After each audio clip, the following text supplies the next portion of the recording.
여러분, 제 이야기를 들어보시겠어요? 저는 김선주라고 합니다. 올해 61살이 되었네요. 제 인생에서 가장 당황스러웠던 순간 중 하나를 말씀드리려고 해요. 그날은 제 둘째 딸 민지가 남자친구를 데리고 집에 인사를 오는 날이었습니다.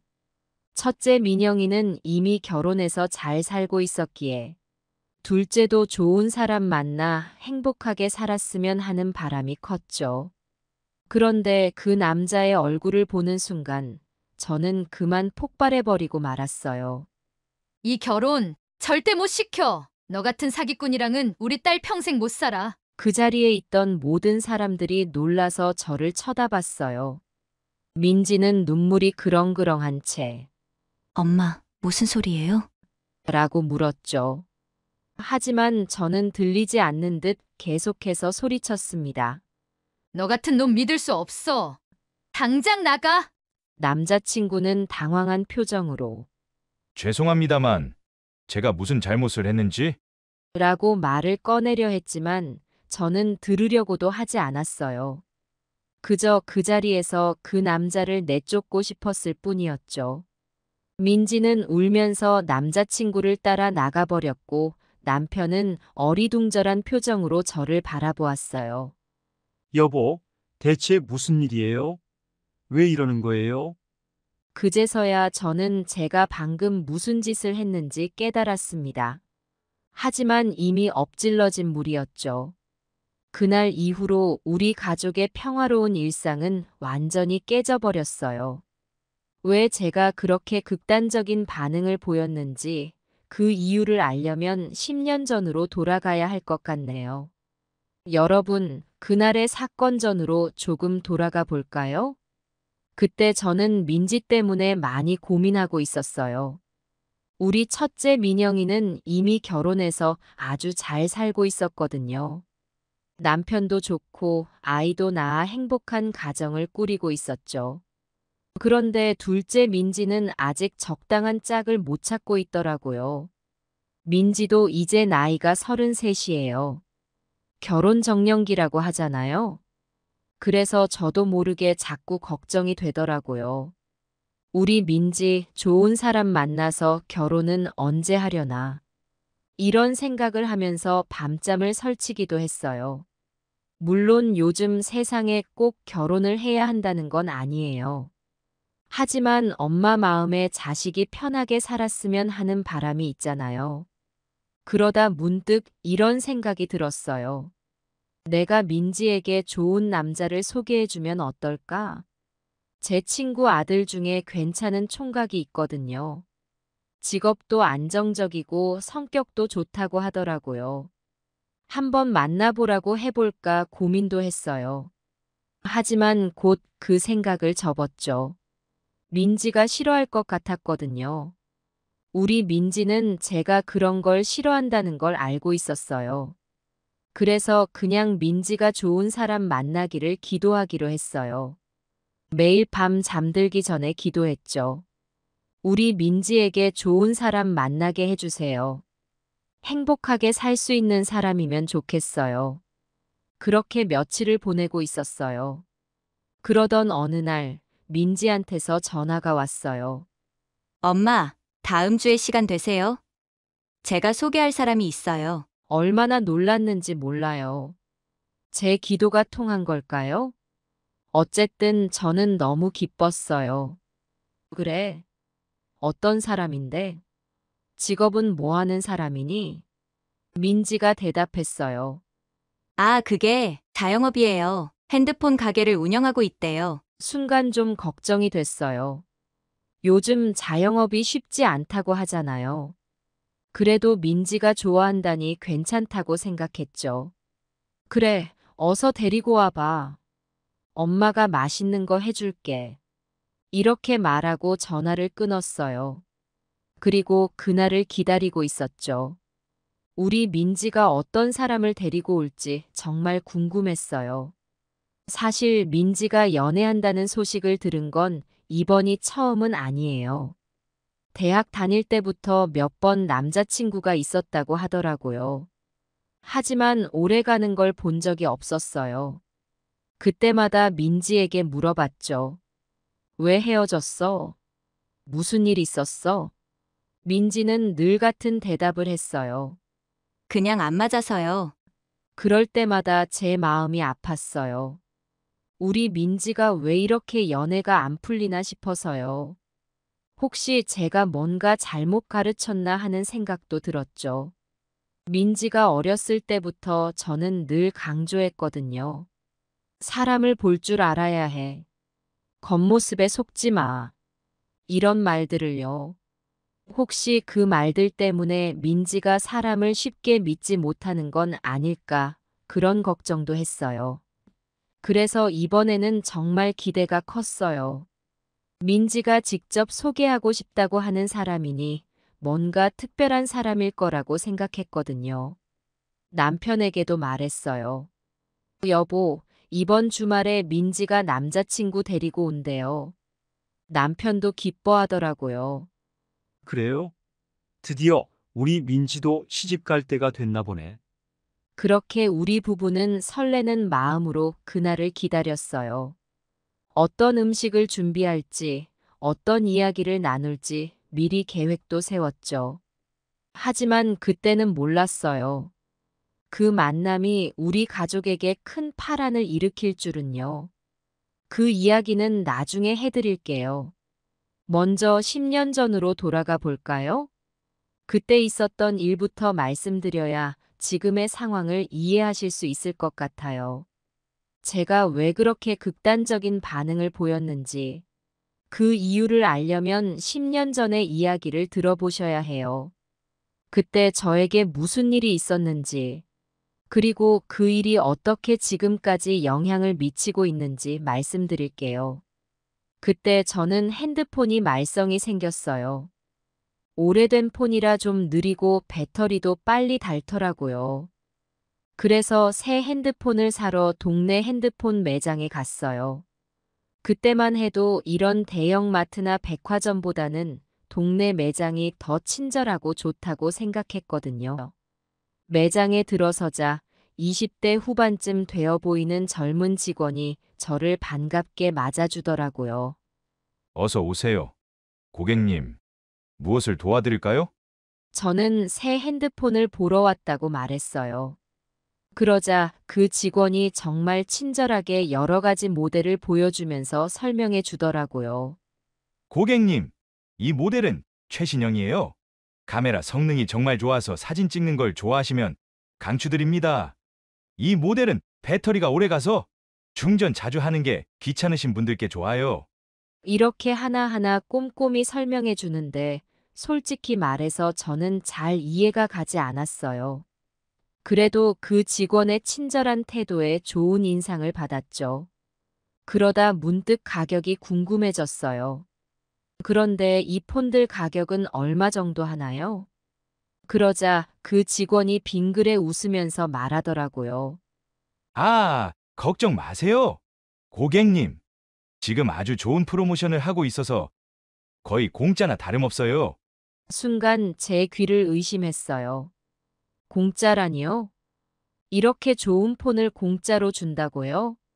정말요? 공짜라고요? 네, 맞아요. 물론 약정 기간 동안 통신요금은 내셔야 하지만 폰 값은 거의 안 내신다고 보시면 돼요. 너무 기뻤어요.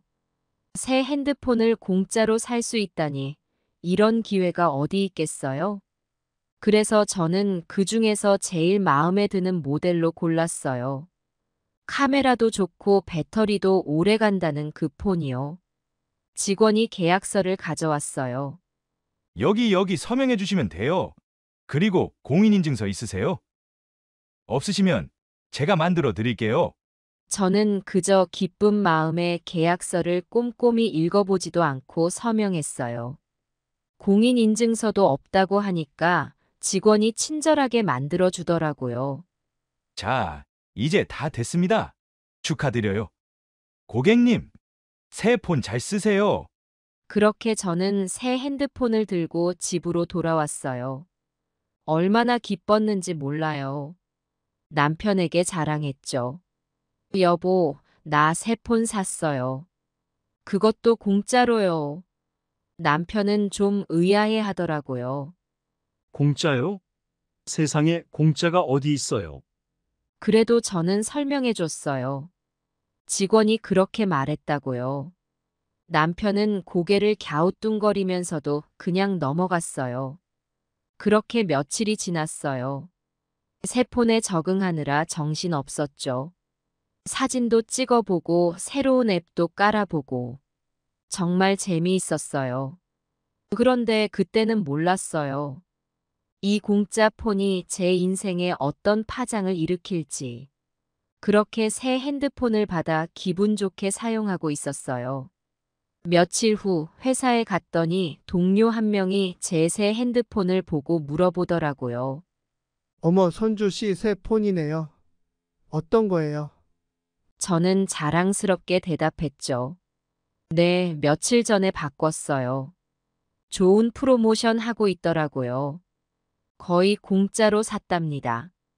그러자 그 동료가 의아한 표정을 지었어요. 공짜요? 그게 무슨 말이에요? 요즘 그런 프로모션은 없는데. 순간 좀 불안한 생각이 들었어요. 하지만 그래도 괜찮을 거라고 생각했죠. 매장 직원이 분명히 그렇게 말했으니까요. 아니에요, 정말 그렇대요. 직원이 그러더라고요. 동료는 여전히 의심스러운 눈치였어요. 선주 씨 혹시 계약서 잘 확인해 보셨어요? 요금제는 어떤 걸로 하셨대요? 그제서야 깨달았어요. 제가 계약서를 제대로 확인하지 않았다는 걸요. 요금제에 대해서도 자세히 듣지 않았고요. 불안한 마음에 그날 퇴근하자마자 집에 와서 계약서를 찾아봤어요. 그리고 요금 명세서도 확인해 봤죠. 그 순간 제 눈앞이 캄캄해졌어요. 계약서에는 분명 휴대폰 할부금이 적혀 있었어요. 그것도 120만 원이나 되는. 요금제도 제가 쓰던 것보다 훨씬 비싼 걸로 바뀌어 있었고요. 결국 2년 약정 동안 내야 할 금액을 계산해 보니 제가 생각했던 것보다 훨씬 많은 돈이었어요. 머리가 어지러웠어요. 어떻게 이런 일이. 분명 직원이 공짜라고 했는데 남편에게 이 사실을 말하자 남편도 놀라더라고요. 뭐라고요? 그럼 그 직원이 거짓말한 거네요? 저는 바로 그 매장에 전화를 걸었어요. 하지만 돌아온 대답은 실망스러웠죠. 고객님, 죄송하지만 계약서에 서명하셨잖아요. 그리고 14일이 지나서 이약금 없는 해지도 불가능해요. 그 말을 듣는 순간 정말 어찌할 바를 몰랐어요. 화가 나기도 하고 속상하기도 하고 그리고 무엇보다 제 자신이 한심하게 느껴졌어요. 어떻게 이런 실수를 할 수 있었을까? 왜 계약서를 꼼꼼히 확인하지 않았을까? 이런 생각들이 머릿속을 맴돌았어요. 그날 밤 잠을 이루지 못했어요. 이 일을 어떻게 해결해야 할지, 앞으로 2년 동안 이 비싼 요금을 어떻게 감당해야 할지, 걱정이 끊이지 않았죠. 다음 날, 저는 결심했어요. 다시 그 매장에 가서 따져 물어보기로요. 그리고 어떻게든 이 계약을 취소하거나 변경할 방법을 찾아보기로 했죠. 저는 그 핸드폰 매장으로 향했어요. 마음속에는 분노와 두려움이 뒤섞여 있었죠. 매장 문을 열고 들어서자 어제 저를 응대했던 그 직원이 보이더라고요. 아, 고객님. 어제 오신 분이시죠? 무슨 일로 오셨어요?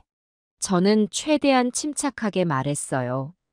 네, 어제 여기서 핸드폰을 샀는데요. 계약서를 다시 확인해 보니 할부금이 있더라고요. 근데 어제 직원분이 공짜라고 하셨잖아요. 그 직원의 표정이 순간 굳어졌어요. 하지만 이내 또 친절한 미소를 지으며 말하더라고요. 아, 고객님. 제가 그렇게 말씀드렸나요? 죄송합니다. 오해가 있었던 것 같아요. 저는 참을 수가 없었어요. 오해라뇨? 분명히 공짜라고 하셨잖아요. 그래서 제가 계약한 거예요. 직원은 여전히 미소를 잃지 않은 채 대답했어요. 고객님, 저희가 공짜폰을 드릴 리가 없잖아요. 아마도 제 설명을 오해하신 것 같아요. 그리고 계약서에 서명하실 때 모든 내용을 확인하셨을 텐데요. 순간 할 말을 잃었어요. 맞아요. 제가 계약서를 제대로 확인하지 않은 게 잘못이었죠. 하지만 그래도 이건 너무하잖아요. 저를 속인 거나 다름없어요. 그때 매장 관리자로 보이는 사람이 다가왔어요. 무슨 일이신가요? 고객님, 저는 다시 한번 상황을 설명했어요. 하지만 돌아온 대답은 실망스러웠죠. 고객님, 정말 죄송합니다.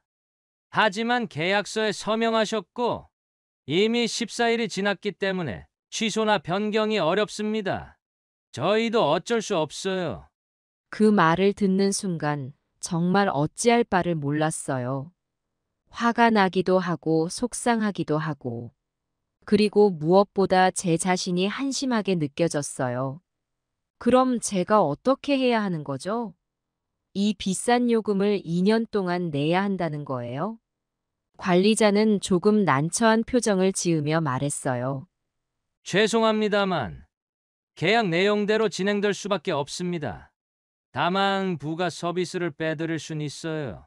하지만 그건 근본적인 해결책이 되지 못했어요. 여전히 비싼 할부금은 남아 있었으니까요. 결국 저는 그날 아무것도 해결하지 못한 채 매장을 나왔어요. 머릿속이 복잡했어요. 어떻게 해야 할지, 누구에게 도움을 요청해야 할지. 아무것도 생각나지 않았어요. 집으로 돌아오는 길, 갑자기 머리가 지끈거리기 시작했어요. 스트레스 때문이었겠죠.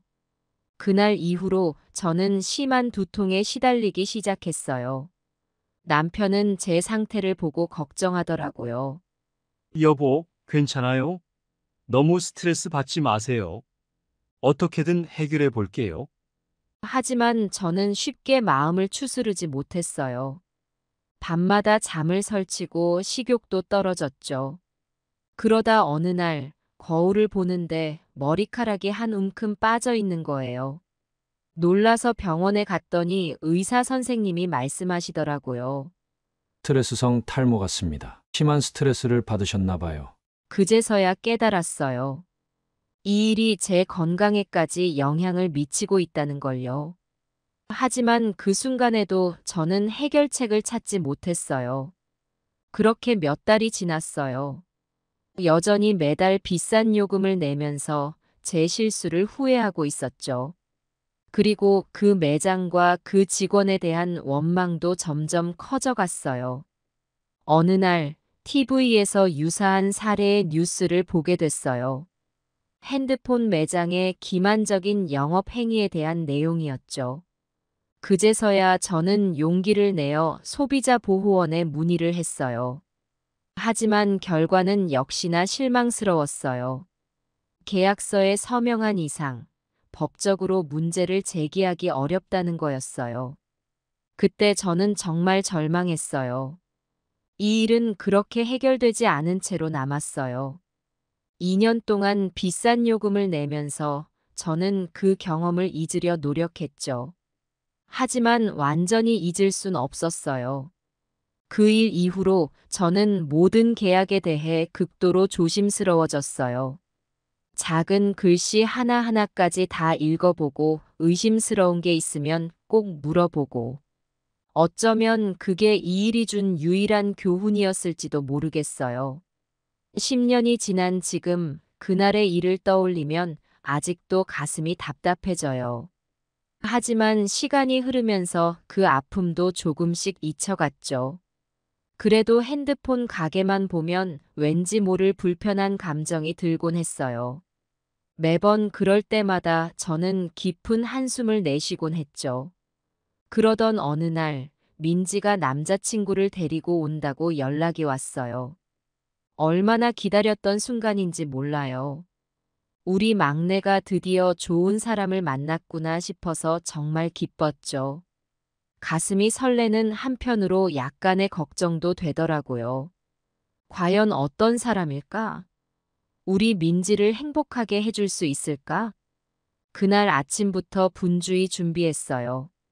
민지가 좋아하는 음식들로 상을 차렸고 집안 곳곳을 깨끗이 청소했죠. 꽃병에 새 꽃도 꽂고 거실 테이블에 과일도 예쁘게 담아 놓았어요. 모든 게 완벽하길 바랐거든요. 남편도 오랜만에 일찍 퇴근한다고 했어요. 여보, 오늘 일찍 와요. 민지가 남자친구 데리고 온대요. 남편의 목소리에도 기대감이 묻어났어요. 그래요? 드디어 우리 막내도 시집 갈 때가 됐나 보네요. 남편의 말에 저도 모르게 미소가 지어졌어요. 우리 부부의 걱정거리였던 민지의 결혼 문제가 드디어 해결될 것 같아서요. 시간이 다가올수록 가슴이 두근거렸어요. 우리 민지가 어떤 사람을 데리고 올까? 그 사람의 첫인상은 어떨까? 이런저런 생각으로 머릿속이 복잡했죠. 거울 앞에 서서 옷매무새를 다듬고 머리도 몇 번이나 손질했어요. 첫 인상이 중요하잖아요. 그리고 마침내 초인종이 울렸어요. 심장이 쿵쾅거리는 게 느껴졌죠. 깊게 심호흡을 한 번 하고 문을 열었어요. 문을 열고 민지와 그 남자를 맞이했죠. 민지가 수줍은 듯 말했어요. 엄마, 아빠, 여기 제가 말씀드렸던 사람이에요. 그 순간이었어요. 그 남자의 얼굴을 보는 순간 제 머릿속이 하얘졌어요. 10년 전의 기억이 한순간에 되살아났거든요. 마치 타임머신을 타고 과거로 돌아간 것 같았어요. 그 얼굴. 분명 그때 그 핸드폰 매장의 직원이었어요. 세월이 흘러 조금 달라지긴 했지만 그 눈빛과 미소는 똑같았어요. 10년 전 그날 저를 속이고 비싼 요금제로 계약하게 만들었던 그 사람이었죠. 순간 온몸에 소름이 돋았어요. 어떻게 이런 일이. 우리 민지가 하필 그 사람을 만나다니. 운명이 장난치는 것 같았어요. 머릿속이 혼란스러워지고 심장이 빠르게 뛰기 시작했어요. 그 남자가 공손하게 인사를 하더라고요. 안녕하세요. 처음 뵙겠습니다. 저는 김철수라고 합니다. 그의 목소리는 공손했지만 제 귀에는 10년 전에 그 거짓말하는 목소리로 들렸어요. 하지만 저는 그의 인사를 들을 수가 없었어요. 귓가에서 윙윙거리는 소리만 들렸죠. 10년 전 그 직원의 말이 자꾸 떠올랐어요. 고객님, 지금 아주 좋은 프로모션을 하고 있어서 거의 공짜나 다름없어요. 그 말이 제 머릿속에서 계속 반복되고 있었어요. 그때 민지가 조심스레 말을 꺼냈어요. 엄마, 철수 오빠는 지금 핸드폰 가게를 운영하고 있어요. 제법 잘 되나 봐요. 민지의 말에 더욱 화가 치밀어 올랐어요. 아직도 그 일을 하고 있다고? 지금도 사람들을 속이고 있는 거야? 그 말을 듣는 순간 제 안에 있던 분노가 폭발해 버렸어요. 10년 동안 억눌러왔던 감정들이 한꺼번에 터져나왔죠. 저도 모르게 소리를 질렀어요. 이 결혼 절대 못 시켜. 너 같은 사기꾼이랑은 우리 딸 평생 못 살아. 순간 방 안의 모든 사람들이 놀라서 저를 쳐다봤어요. 민지는 눈물이 그렁그렁한 채 물었죠. 엄마, 무슨 소리예요? 왜 이러세요? 민지의 눈빛에 당혹감과 슬픔이 가득했어요. 하지만 그때의 저는 그런 딸의 마음을 헤아릴 여유가 없었죠. 하지만 저는 들리지 않는 듯 계속해서 소리쳤어요. 너 같은 놈 믿을 수 없어. 당장 나가. 제 목소리가 점점 더 커져갔어요. 손가락으로 문을 가리키며 그를 내쫓으려 했죠. 김철수라는 그 남자는 당황한 표정으로 뭐라고 말을 하려 했지만 저는 들으려고도 하지 않았어요. 그저 그 자리에서 그 남자를 내쫓고 싶었을 뿐이었죠. 그의 해명이나 변명을 들을 생각이 전혀 없었어요. 남편이 저를 말리려 했어요. 여보, 왜 이러세요? 무슨 일이에요? 남편의 목소리에 당혹감이 가득했어요. 하지만 저는 남편의 말도 들리지 않는 것 같았어요. 하지만 저는 멈출 수가 없었어요. 10년 동안 쌓아온 분노와 원망이 한꺼번에 터져나왔거든요. 그동안 참아왔던 모든 감정들이 폭포수처럼 쏟아져 나왔죠. 당신은 몰라요. 이 사람이 10년 전에 우리를 속였다고요. 그때 그 핸드폰 기억 안 나요? 제 목소리가 떨리고 있었어요. 눈물이 눈가에 고이기 시작했죠. 남편의 표정이 순간 굳어졌어요. 그제서야 기억이 났나 봐요. 남편도 그때의 일을 떠올렸는지 복잡한 표정을 지었어요. 민지는 이 상황이 믿기지 않는다는 듯 울면서 말했어요. 엄마, 무슨 소리예요? 철수 오빠가 무슨 잘못을 했다는 거예요? 민지의 목소리가 떨리고 있었어요. 혼란스러움과 슬픔이 뒤섞인 목소리였죠. 그때 김철수가 조심스레 입을 열었어요.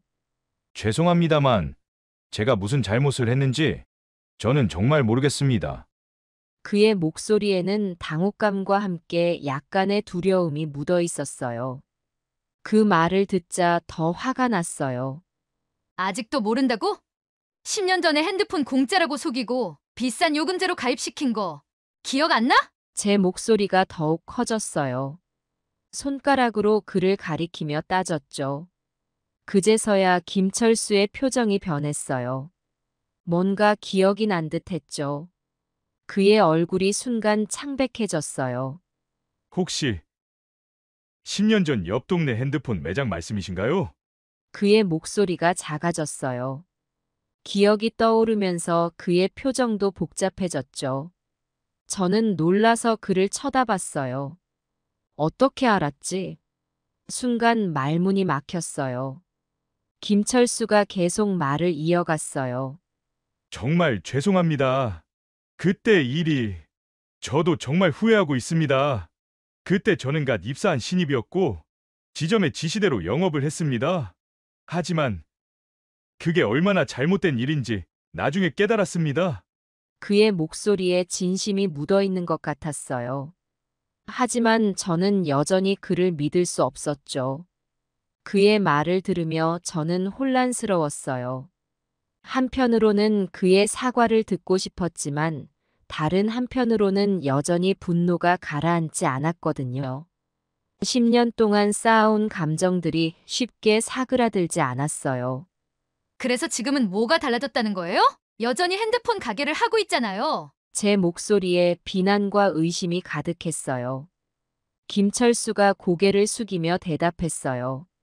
네, 맞습니다. 하지만 저는 그때의 경험을 교훈 삼아 정직하게 장사하고 있습니다. 고객을 속이지 않고 모든 것을 투명하게 공개하고 있어요. 그게 제가 그때의 잘못을 조금이나마 만회할 수 있는 방법이라고 생각했습니다. 그의 말에 진심이 담겨 있는 것 같았어요. 하지만 저는 여전히 그를 믿을 수 없었죠. 그의 말을 듣고 있자니 갑자기 머릿속이 복잡해졌어요. 한편으로는 그의 진심이 느껴졌지만 다른 한편으로는 여전히 의심이 가시지 않았거든요. 정말 변했을까? 아니면 또 다른 속임수일까? 이런 생각들이 제 머릿속을 맴돌았어요. 민지가 울면서 말했어요. 엄마, 제발 오빠 말 좀 들어보세요. 오빠는 정말 좋은 사람이에요. 민지의 눈물 어린 호소가 제 마음을 흔들었어요. 하지만 여전히 의심과 분노가 가시지 않았죠. 남편도 조심스레 말을 건넸어요. 여보, 우리 일단 차분히 이야기해보는 게 어떨까요? 남편의 목소리에 걱정이 묻어 있었어요. 이 상황을 어떻게든 진정시키려는 듯 했죠.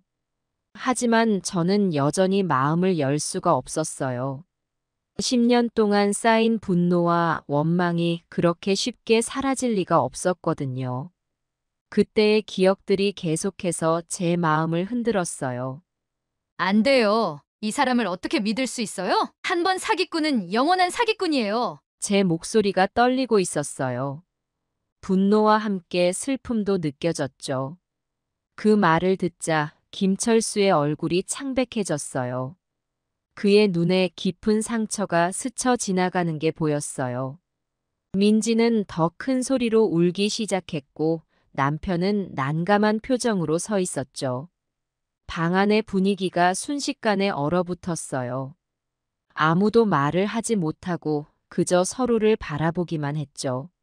시간이 멈춘 것만 같았어요. 결국 그날의 만남은 최악으로 끝났어요. 민지는 울면서 김철수의 손을 잡고 집을 나갔고 저는 그들을 막지 않았어요. 딸이 나가는 모습을 보면서도 저는 아무 말도 할 수 없었어요. 그들이 나간 후 집 안에는 무거운 침묵만이 남았어요. 남편이 한숨을 쉬며 말했죠. 여보, 너무 심하게 반응한 것 아닐까요? 남편의 목소리에 걱정과 실망감이 묻어 있었어요. 하지만 저는 여전히 화가 나 있었어요. 당신은 몰라요. 그때 우리가 얼마나 힘들었는지. 제 목소리가 떨렸어요. 눈물이 눈가에 고이기 시작했죠. 그날 밤 저는 잠을 이루지 못했어요. 계속해서 그날의 일들이 머릿속을 맴돌았거든요. 민지의 울던 얼굴, 김철수의 사과하는 모습, 그리고 10년 전의 기억들. 모든 것이 뒤섞여 제 마음을 혼란스럽게 만들었어요.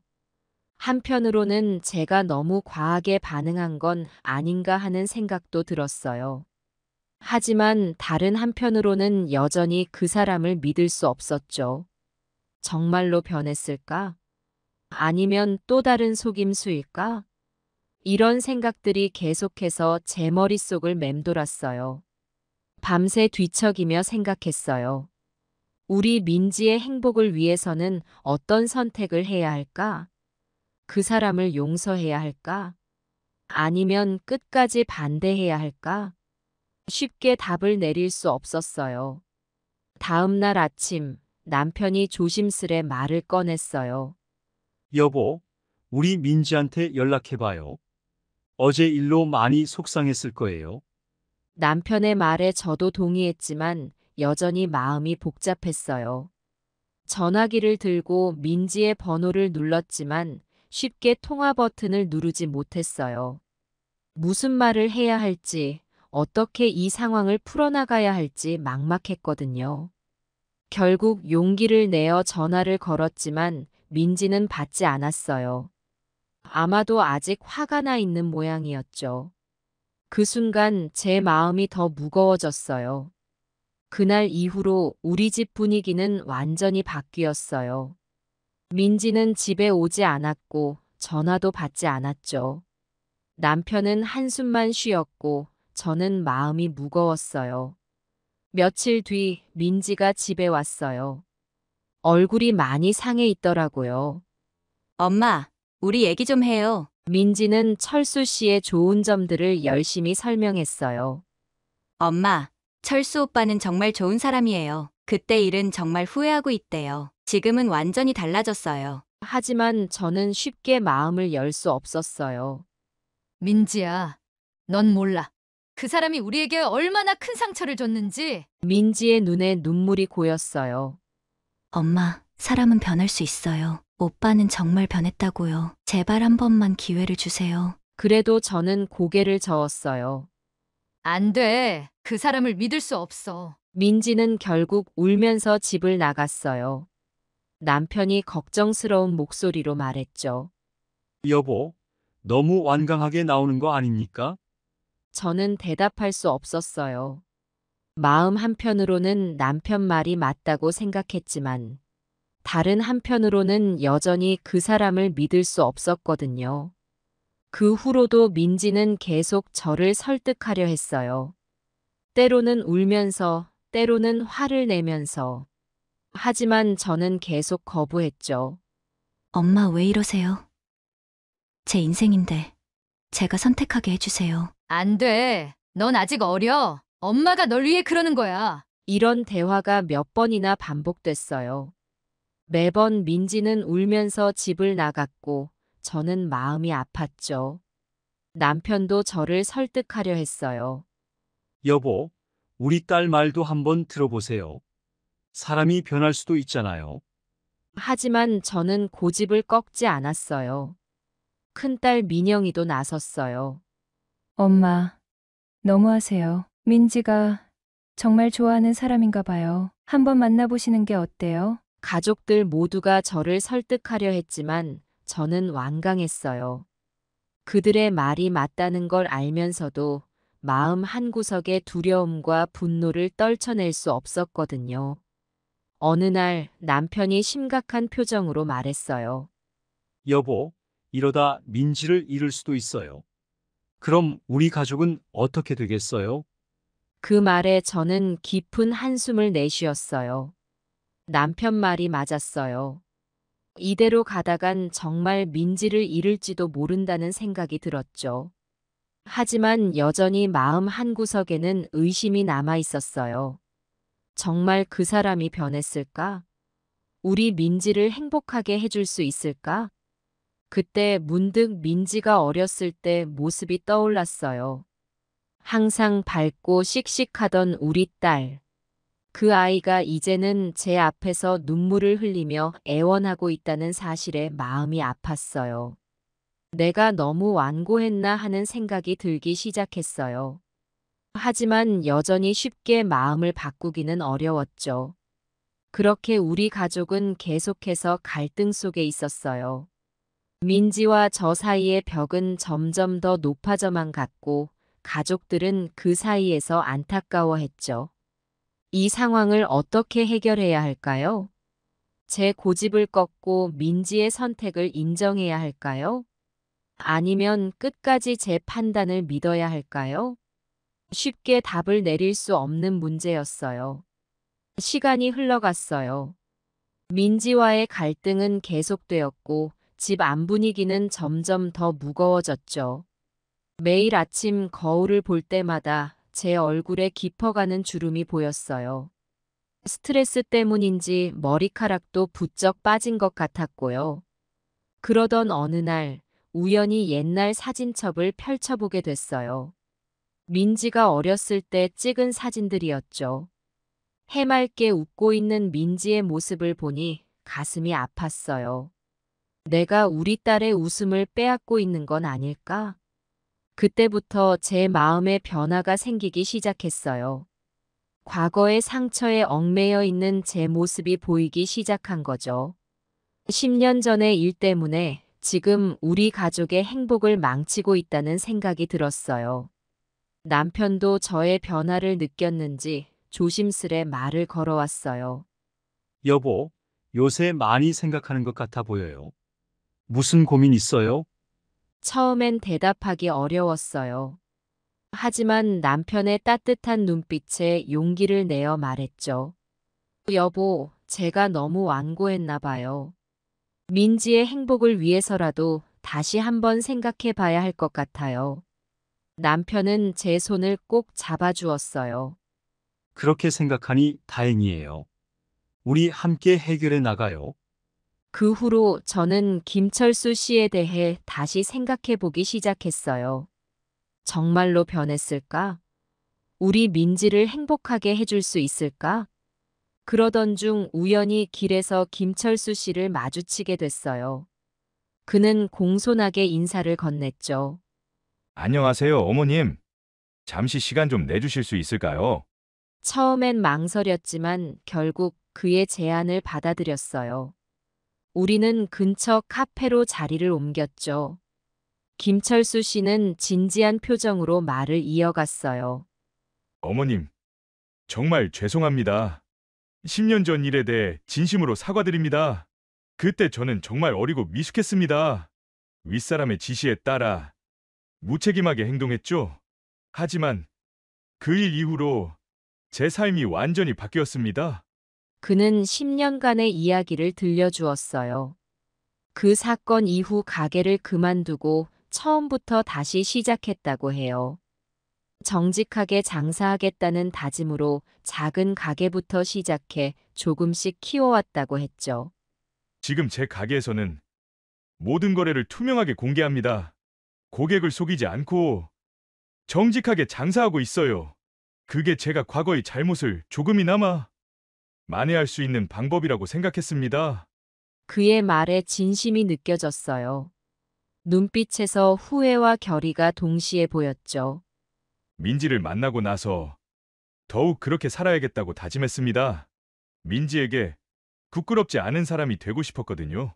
그의 말을 들으며 제 마음속 어딘가가 조금씩 움직이는 걸 느꼈어요. 이 사람이 정말로 변했을지도 모른다는 생각이 들기 시작했죠. 어머님, 제게 한 번만 기회를 주세요. 제가 정말로 변했다는 걸, 그리고 민지를 진심으로 사랑한다는 걸 보여드리고 싶습니다. 그의 눈에 눈물이 고였어요. 저도 모르게 마음이 흔들렸죠. 집으로 돌아오는 길 많은 생각이 들었어요. 김철수 씨의 진심 어린 사과, 민지의 눈물, 가족들의 걱정.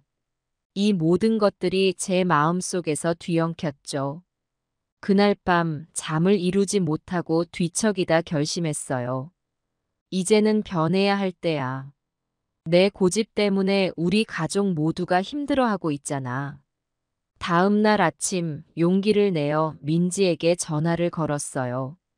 민지야, 엄마가 미안해. 우리 만나서 얘기 좀 할까?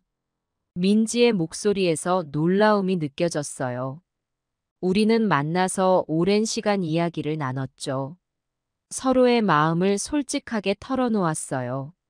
엄마, 저도 이해해요. 하지만 철수 오빠는 정말 변했어요. 저희에게 기회를 주세요. 민지의 눈에서 진심이 느껴졌어요.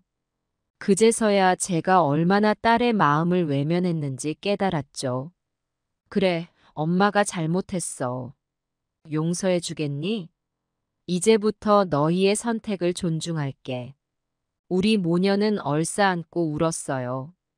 오랜 시간 쌓였던 벽이 조금씩 허물어지는 것 같았죠. 그 후로 저는 김철수 씨를 다시 만나 이야기를 나눴어요. 그의 진심 어린 사과와 변화의 노력을 직접 들으며 조금씩 마음의 문을 열기 시작했죠. 김철수 씨는 자신의 가게로 저를 초대했어요. 그곳에서 그가 얼마나 정직하게 장사하고 있는지, 고객들에게 얼마나 친절하게 대하는지 직접 볼 수 있었죠. 어머님, 저는 이제 절대로 과거의 실수를 반복하지 않을 거예요. 민지와 함께 행복한 가정을 꾸리고 싶습니다. 그의 진심 어린 말에 저는 조금씩 마음을 열기 시작했어요. 물론 아직 완전히 믿기는 어렵지만 그에게 기회를 줘야겠다는 생각이 들었죠. 이제 새로운 시작을 해야 할 것 같아요. 과거의 상처에서 벗어나 현재의 행복을 바라보는. 쉽지는 않겠지만 우리 가족을 위해 노력해 볼 거예요. 그날 이후로 저는 조금씩 변화하기 시작했어요. 민지와 김철수 씨를 바라보는 제 시선도 달라졌죠. 물론 아직 완전히 마음을 열지는 못했지만 그래도 예전처럼 무조건 반대하지는 않았어요. 어느 날 민지가 저를 찾아왔어요.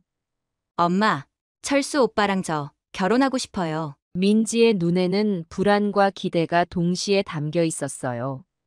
순간 가슴이 철렁 내려앉는 것 같았어요. 하지만 이내 마음을 다잡았죠. 그래, 너희 둘이 정말 서로 사랑한다면 엄마는 축복해 줄게. 민지의 눈에 눈물이 고였어요. 엄마, 정말 고마워요. 우리는 꼭 껴안았어요. 오랜만에 느끼는 따뜻한 포옹이었죠.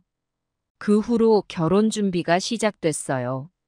처음에는 어색하고 불편했지만 점차 김철수 씨의 성실함과 진심이 보이기 시작했어요. 결혼식 날 민지는 정말 아름다웠어요. 새하얀 웨딩드레스를 입은 모습이 꼭 천사 같았죠. 김철수 씨도 한껏 멋을 내고 나타났어요. 하객들 앞에서 두 사람이 서로를 바라보며 웃는 모습을 보니 문득 제 결혼식 날이 떠올랐어요. 그때의 설렘과 행복감이 고스란히 전해지는 것 같았죠. 식이 끝나고 신랑 신부가 인사를 하러 왔을 때 저는 김철수 씨의 손을 꼭 잡았어요. 이제 우리 가족이 되었으니 서로 믿고 의지하며 살아. 김철수 씨의 눈에 눈물이 고였어요. 네. 어머님, 꼭 그렇게 하겠습니다. 민지와 함께 행복하게 살겠습니다. 그렇게 새로운 가족이 탄생했어요. 처음에는 어색하고 불편한 점도 있었지만 시간이 지날수록 우리는 진정한 가족이 되어갔죠. 철수는 정말 성실하고 다정한 사위였어요. 명절 때마다 빠지지 않고 찾아왔고 집안일도 열심히 도와주었죠. 무엇보다 민지를 정말 사랑하는 모습이 보기 좋았어요. 1년 후 기쁜 소식이 들려왔어요. 민지가 임신한 거예요. 처음 들었을 때 얼마나 기뻤는지 몰라요. 드디어 할머니가 되는구나 싶어서 가슴이 벅차올랐죠. 임신 기간 동안 사위의 모습은 정말 감동적이었어요. 민지의 입덧을 걱정하며 매일 아침 죽을 끓여주고 밤늦게까지 민지의 발을 마사지해주는 모습을 보며 제 마음속에 남아있던 의심들이 완전히 사라졌어요. 그리고 마침내 우리 귀여운 손주가 태어났어요. 아기를 안고 있는 민지와 사위의 모습을 보니 눈물이 났어요. 아, 이게 진정한 행복이구나 하는 생각이 들었죠. 그때의 상처 때문에 이런 행복을 놓칠 뻔했다는 생각에 아찔했죠. 하지만 동시에 감사한 마음도 들었어요. 그 일이 있었기에 지금의 행복이 더욱 값지게 느껴지는 것 같았거든요. 시간이 흐르면서 우리 가족은 더욱 돈독해졌어요. 사위의 가게도 점점 잘 되어 갔고 민지도 일과 육아를 병행하며 열심히 살아갔죠. 그들을 보며 저는 매일매일 감사한 마음으로 살아가게 되었어요. 어느 날 사위가 저를 찾아왔어요. 어머님, 제가 새로운 일을 시작하려고 해요. 그가 말하길 자신의 경험을 살려 청년 창업자들을 돕는 멘토링 프로그램을 시작하고 싶다고 하더라고요. 제가 겪었던 실수들, 그리고 그것을 극복한 경험이 다른 이들에게 도움이 될 수 있을 것 같아요. 제 과거의 잘못을 조금이나마 만회하고 싶습니다. 그의 말을 들으며 가슴이 뭉클해졌어요. 정말 많이 변했구나 하는 생각이 들었죠. 저는 그의 손을 꼭 잡아주었어요. 그 후로 사위는 정말 열심히 일했어요. 낮에는 가게를 운영하고 밤에는 멘토링 프로그램을 준비했죠. 때로는 힘들어하는 모습도 보였지만 그의 눈빛은 항상 열정으로 가득 차 있었어요. 그의 노력 덕분인지 프로그램은 큰 성공을 거두었어요. 많은 청년들이 그의 조언을 듣고 용기를 얻어 새로운 도전을 시작했죠.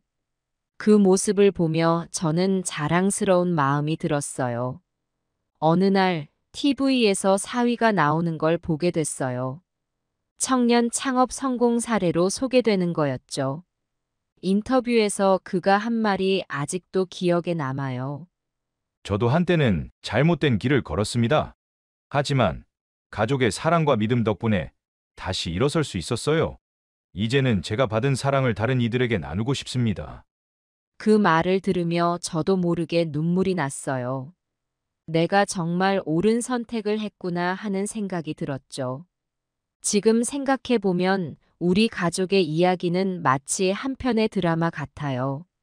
아픔도 있었고 갈등도 있었지만 결국은 서로의 사랑과 이해로 모든 것을 극복했으니까요. 이제 저는 매일 아침 감사 기도를 해요. 우리 가족의 행복을 위해, 그리고 과거의 상처를 극복하고 새로운 행복을 만들어갈 수 있게 해준 것에 대해 감사하죠. 물론 아직도 가끔은 10년 전의 기억이 떠오를 때가 있어요. 하지만 이제는 그 기억이 아픔으로 다가오지 않아요. 오히려 그 경험 덕분에 우리 가족이 더욱 단단해졌다고 생각해요. 앞으로도 우리 가족에게 어떤 일들이 기다리고 있을지 모르겠어요. 하지만 한 가지 확실한 건 우리는 어떤 어려움이 와도 함께 극복해 나갈 수 있다는 거예요. 서로를 믿고 사랑하는 우리 가족이니까요. 이제 저는 행복해요. 딸의 웃는 모습을 볼 때, 사위가 열심히 일하는 모습을 볼 때, 그리고 귀여운 손주를 안을 때, 이 모든 순간들이 제게는 더없이 소중한 선물이에요. 여러분, 제 이야기가 어떠셨나요? 때로는 우리의 편견이나 과거의 상처 때문에 소중한 것들을 놓칠 뻔할 때가 있어요. 하지만 용기를 내어 그것들을 극복한다면 더 큰 행복이 기다리고 있을 거예요. 저의 이야기가 여러분에게 조금이나마 위로와 용기가 되었기를 바랍니다. 이제 저는 새로운 꿈이 생겼어요. 제 경험을 살려 다른 이들을 돕고 싶어요. 특히 과거의 상처로 힘들어하는 분들에게 희망의 메시지를 전하고 싶어요. 누구나 변할 수 있고 새로운 시작을 할 수 있다는 걸 말이에요. 그래서 저는 요즘 지역 커뮤니티 센터에서 봉사활동을 시작했어요. 주로 가족 간의 갈등으로 힘들어하는 분들을 상담해주고 있죠. 제 경험을 나누면서 그분들에게 희망과 용기를 전해주려고 노력하고 있어요. 이 활동을 하면서 느낀 건 많은 사람들이 저와 비슷한 고민을 하고 있다는 거예요. 과거의 상처, 편견, 오해. 이런 것들 때문에 소중한 사람들과 멀어지고 있는 분들이 많더라고요. 그분들에게 저는 이렇게 말해요. 용서하는 것이 쉽지 않다는 걸 잘 알아요. 하지만 용서는 상대방을 위한 것이 아니라 자신을 위한 거예요. 용서함으로써 우리는 과거의 아픔에서 자유로워질 수 있어요. 이런 말을 하면서 저 역시 많이 치유되는 것을 느껴요. 제가 겪었던 아픔이 헛되지 않았다는 생각이 들거든요. 사위도 이런 제 활동을 적극 지지해주고 있어요. 가끔은 그도 함께 와서 자신의 이야기를 들려주곤 해요. 저도 한때는 잘못된 선택을 했습니다. 하지만 가족의 사랑과 용서 덕분에 새로운 삶을 살게 되었어요. 여러분도 포기하지 마세요. 변화는 항상 가능합니다. 그의 이야기를 들으면서 저는 다시 한번 그를 선택한 제 결정이 옳았다는 걸 확신해요. 우리 가족의 이야기는 계속되고 있어요. 이제 막 걸음마를 시작한 손주를 보면서 저는 미래에 대한 희망을 느껴요. 이 아이가 자라면서 우리 가족의 이야기를 듣고 사랑과 용서의 가치를 배웠으면 좋겠어요. 가끔 민지가 물어봐요. 엄마, 정말 후회 안 하세요? 그때 철수 오빠를 받아들이기로 한 거요. 그럴 때마다 저는 미소 지으며 대답해요. 전혀 후회 안 해. 오히려 그때의 선택이 내 인생에서 가장 잘한 일 중 하나라고 생각해. 그리고 덧붙여요. 민지야, 삶은 우리가 어떤 선택을 하느냐에 따라 달라지는 거야. 엄마는 그때 용서와 이해를 선택했고, 그 덕분에 지금 이렇게 행복한 거지. 이런 대화를 나누다 보면 10년 전의 그 사건이 마치 어제 일처럼 생생하게 떠올라요. 하지만 이제는 그 기억이 아픔이 아닌 우리 가족을 더욱 단단하게 만든 소중한 경험으로 남아 있어요. 최근에는 사위의 사업이 더욱 번창해서 지점도 몇 개 냈어요. 그 과정에서 그가 보여준 정직함과 성실함은 정말 대단했어요. 모든 거래를 투명하게 공개하고 직원들과 이익을 공정하게 나누는 모습을 보며 저는 다시 한번 그를 인정하게 됐죠. 어느 날 사위가 제게 고백했어요. 어머님, 사실 처음에는 정말 두려웠어요. 제 과거 때문에 민지를 잃을까 봐. 하지만 어머님께서 저를 믿어주신 덕분에 제가 여기까지 올 수 있었습니다. 정말 감사합니다. 그 말을 듣는 순간 눈시울이 붉어졌어요. 저도 모르게 그를 꼭 안아주었죠. 아니야, 오히려 내가 고마워. 덕분에 우리 민지가 이렇게 행복하잖아. 이제 우리는 진정한 가족이 되었어요. 서로의 아픔을 이해하고 서로의 성장을 응원하는 그런 가족 말이에요. 얼마 전에는 우리 가족 이야기가 신문에 실리기도 했어요. 과거의 상처를 극복하고 새로운 행복을 만든 가족이라는 제목으로요. 그 기사를 읽은 많은 분들이 저희에게 연락해 왔어요. 비슷한 상황에 처한 분들이 조언을 구하기도 하고 우리 이야기에 용기를 얻었다는 분들도 있었죠. 그때 문득 깨달았어요. 우리의 이야기가 단순히 우리 가족만의 것이 아니라 많은 이들에게 희망과 용기를 줄 수 있다는 걸요. 그래서 지금은 가족과 함께 책을 쓰고 있어요. 우리가 겪었던 일들, 그리고 그것을 극복해 나간 과정을 솔직하게 담아내려고 해요. 이 책이 누군가에게 작은 빛이 되었으면 좋겠어요. 사위도 이 일에 적극적으로 참여하고 있어요. 그의 진솔한 고백은 책의 중요한 부분을 차지하고 있죠. 저는 한때 큰 실수를 저질렀습니다. 하지만 그 실수를 인정하고 변화하기 위해 노력했어요. 그리고 그 과정에서 진정한 가족의 의미를 깨달았습니다. 이 책을 쓰면서 저는 다시 한번 우리 가족의 여정을 되돌아보게 됐어요. 처음에 분노와 불신, 그리고 그것이 점차 이해와 용서로 바뀌어가는 과정. 모든 순간이 우리를 지금의 모습으로 만들어준 소중한 경험이었다는 걸 깨달았죠.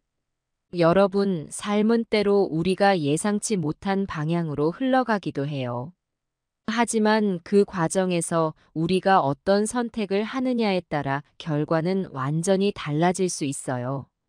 저희 가족의 이야기가 그 증거가 되지 않을까요? 앞으로도 우리 가족에게 어떤 일들이 일어날지 모르겠어요. 하지만 한 가지 확실한 건 우리는 어떤 어려움이 와도 함께 극복해 나갈 수 있다는 거예요. 서로를 믿고 사랑하는 우리 가족이니까요. 여러분도 혹시 지금 힘든 시간을 보내고 계신다면 포기하지 마세요. 언제나 희망은 있답니다. 저희 가족의 이야기처럼 여러분의 이야기도 아름답게 펼쳐질 거예요. 그걸 믿으며 오늘도 힘차게 살아가세요. 우리의 삶은 계속됩니다. 새로운 도전과 시련이 올지도 모르죠. 하지만 이제 우리는 알아요. 함께라면 어떤 어려움도 극복할 수 있다는 걸요. 이게 바로 우리 가족의 이야기입니다. 사랑과 용서, 그리고 새로운 시작에 관한 이야기. 여러분의 삶에도 이런 아름다운 이야기가 펼쳐지기를 진심으로 바랍니다. 저는 강옥자라고 합니다. 올해로 84이 됐어요. 전라도 순천 근처 작은 마을에서 태어나 지금까지 살고 있답니다. 우리 마을은 참 아름다워요. 봄이면 온 산이 진달래로 붉게 물들고 여름엔 시원한 계곡 물소리가 들려요. 가을엔 황금빛 들판이 눈부시고 겨울엔 하얀 눈이 마을을 덮어요. 이렇게 사계절이 뚜렷한 곳에서 평생을 살았다니 참 복받은 거죠. 저는 이 마을에서 태어나 자랐어요. 그리고 23세 시집 와서 아들 하나를 낳아 키웠죠. 그 아들이 지금 62이 됐어요. 세월이 참 빠르다니까요. 20년 전에 남편이 하늘나라로 가버렸어요. 그때부터 저와 아들 성렬이 단둘이 살고 있답니다. 성렬이가 지금 62이니 42의 아버지를 여의었던 거예요. 아버지를 잃고 얼마나 슬펐을까 싶어 지금 생각해도 가슴이 아파요. 제 유일한 소원이 뭔지 아세요? 바로 우리 성렬이의 결혼이에요. 환갑이 넘은 아들의 결혼이 왜 이리 힘든지 요즘 들어 더 조바심이 나요. 제 나이가 점점 들어가는데 성렬이 결혼하는 걸 못 보고 눈을 감을까봐 걱정되거든요. 어제도 마을 장날이어서 나가봤어요. 장터에 가면 늘 만나는 친구들이 있거든요. 옥자야, 오늘은 뭐 사러 나왔는가? 김순자 할매가 물어봤어요. 아이고 순자야. 성렬이 반창거리 좀 사러 나왔지. 이렇게 대답하면서 한숨이 절로 나오더라고요. 아직도 성렬이 장가 못 갔는가? 옆에 있던 이말순 할매가 물어봤어요. 응, 말도 마라. 내 속이 다 타들어가. 저도 모르게 푸념이 나왔어요. 에구, 안 됐다. 우리 막내 아들은 손주를 셋이나 뒀는디. 김순자 할매가 한마디 하니까 제 가슴이 더 아파왔어요. 혹시 성렬이가 그런 건 아니겠지? 이말순 할매가 조심스럽게 물어봤어요. 무슨 소리여 말순아. 저도 모르게 목소리가 높아졌어요. 우리 성렬이가 어떻다는 거여? 아니 그게 요즘 세상에 그런 사람들도 있다고 하자녀. 이말순 할매의 말에 저는 깜짝 놀랐어요. 말순아, 제발 그런 말은 하지 마라.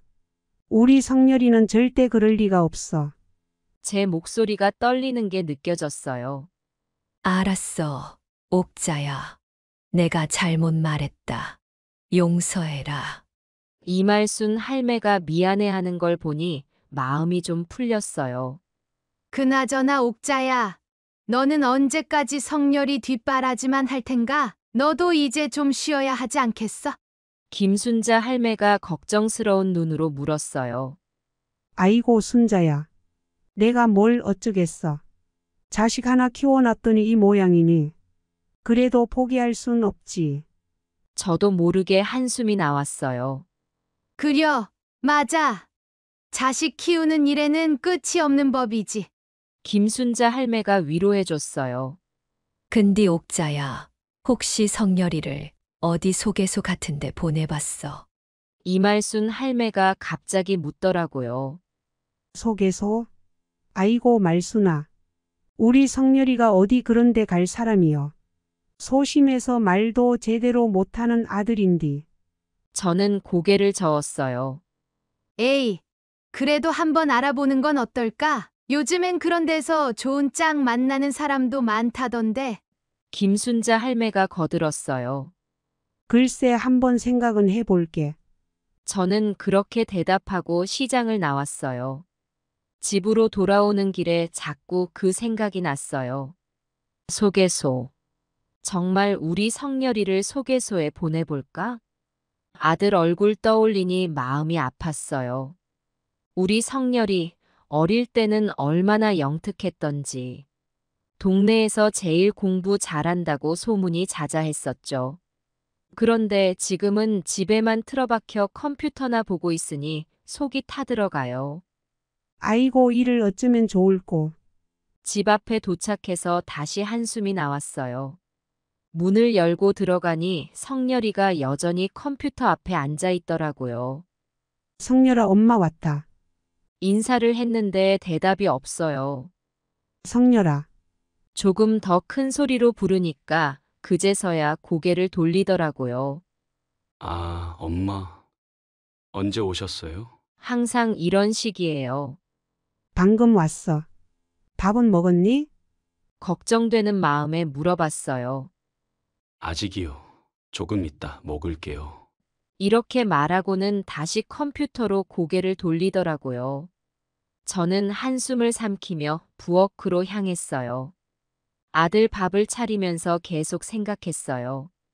어떻게 하면 우리 성렬이를 변화시킬 수 있을까?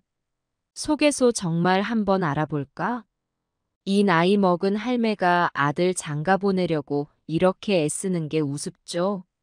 하지만 전 포기할 수 없었어요. 우리 성렬이가 행복하게 살았으면 좋겠어요.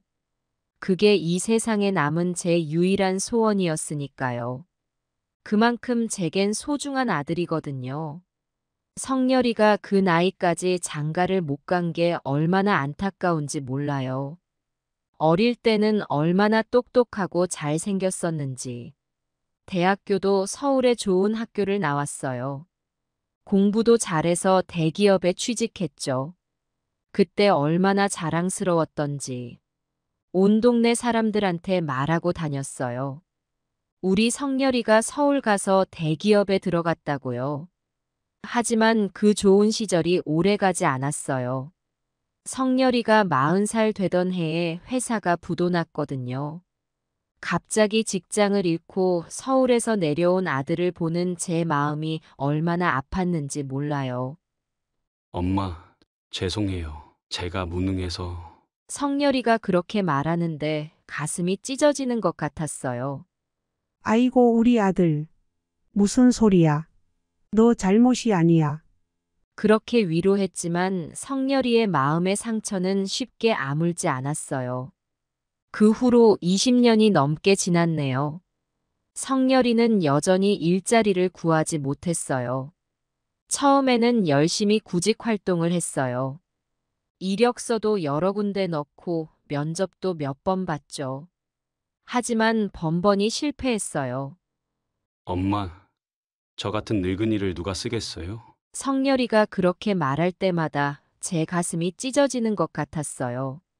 시간이 지날수록 성렬이는 점점 자신감을 잃어갔어요. 집에서 나가는 일도 줄어들고 컴퓨터 앞에 앉아 있는 시간만 늘어갔죠. 가끔 동네 사람들이 물어봐요. 옥자야, 성렬이는 뭐하고 지내는가? 그럴 때마다 저는 얼굴이 화끈거려요. 아, 그냥 집에서 쉬고 있어. 이렇게 대답하면 사람들이 안타까운 눈빛으로 쳐다봐요. 그게 너무 싫어서 요즘엔 되도록 사람들을 안 만나려고 해요. 한 번은 제가 성렬이에게 물어봤어요. 성렬아, 혹시 장가 갈 생각은 없니? 그랬더니 성렬이가 한숨을 쉬더라고요. 엄마, 제가 이 나이에 장가를 어떻게 가요? 일자리도 없고 돈도 없는데. 그 말을 듣는 순간 제 마음이 무너져 내렸어요. 우리 마을은 참 좋은 곳이에요. 사계절 내내 아름답고 인심도 후하죠. 하지만 그때 마을에 나가는 게 겁이 났어요. 왜 그랬는지 아세요? 어느 날 장에 갔다가 우연히 들은 이야기 때문이었어요.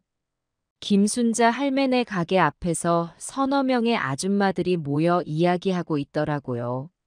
처음엔 그냥 지나치려고 했는데 우리 성렬이 이름이 들리는 거예요. 그 성렬이 말이야, 혹시 그런 거 아닐까? 이말순 할매가 목소리를 낮춰 말하더라고요. 그런 거라니 무슨 말이야? 옆에 있던 박정숙 할매가 물었어요. 아이고, 요즘 세상에 그런 사람들 많잖아. 남자가 남자를 좋아하는. 이말순 할매의 말에 저는 그 자리에서 얼어붙을 뻔했어요. 에이, 말도 안 되는 소리. 성렬이가 어떻게 그럴 수가 있겠어. 다행히 김순자 할매가 말을 막아줬어요. 그래, 맞아. 성렬이는 그럴 애가 아니야. 박정숙 할매도 거들었죠. 그럼 왜 저 나이 먹도록 장가를 못 가는 거야? 뭔가 이유가 있을 거 아니야. 이말순 할매가 또 말을 꺼냈어요. 글쎄, 어쩌면 그냥 능력이 없는 걸 수도 있지. 옆에 있던 최영희 할매가 한마디 했어요. 일도 없고 돈도 없으니까 결혼을 못하는 거 아닐까? 그 말을 듣는 순간 제 가슴이 찢어지는 것 같았어요. 우리 성렬이를 무능력자로 취급하다니. 얼마나 열심히 살아왔는데 어쩌다 이렇게 된 건지. 그 자리를 도망치듯 빠져나왔어요. 집에 오는 내내 눈물이 멈추지 않더라고요. 우리 성렬이가 그런 소문이 대상이 되다니. 그날 이후로 마을에 나가는 게 무서워졌어요. 사람들의 시선이 따갑게 느껴지고 누군가 뒤에서 수군거리는 것 같았어요. 가게에 가도 어색한 침묵이 흐르고 누군가 날 보면 갑자기 말을 멈추곤 했어요. 성렬이한테는 아무 말도 하지 않았어요. 이런 소문을 들으면 얼마나 상처받을지 뻔하니까요. 그래도 가끔은 물어보고 싶었어요. 성렬아, 너 정말 그런 거 아니지? 하지만 차마 입이 떨어지지 않았어요. 밤마다 잠 못 이루고 뒤척이며 생각했어요. 어떻게 하면 이 상황을 바꿀 수 있을까? 우리 성렬이의 결혼만이 유일한 해결책인 것 같았어요. 하지만 그게 말처럼 쉽지 않다는 걸 너무 잘 알았죠. 그래도 포기할 순 없었어요. 아들의 행복을 위해서라면 뭐든지 하고 싶었어요. 그때 저는 밤마다 절에 가서 불공을 드렸어요. 부처님, 제발 우리 성렬이에게 좋은 인연 만나게 해주세요. 그렇게 간절히 빌었죠. 하지만 아무리 기도해도 현실은 쉽게 바뀌지 않았어요. 마을 사람들의 소문은 점점 더 심해졌어요. 노인정에 가기도 겁이 났어요. 사람들의 수군거림이 너무나 크게 들렸거든요. 옥전의 아들 아직도 장가 못 갔대. 그 나이에 뭐하고 사는 거야? 불쌍해서 어떡해. 옥자는 이런 말들이 들릴 때마다 저는 아무 말도 못하고 고개만 숙였어요.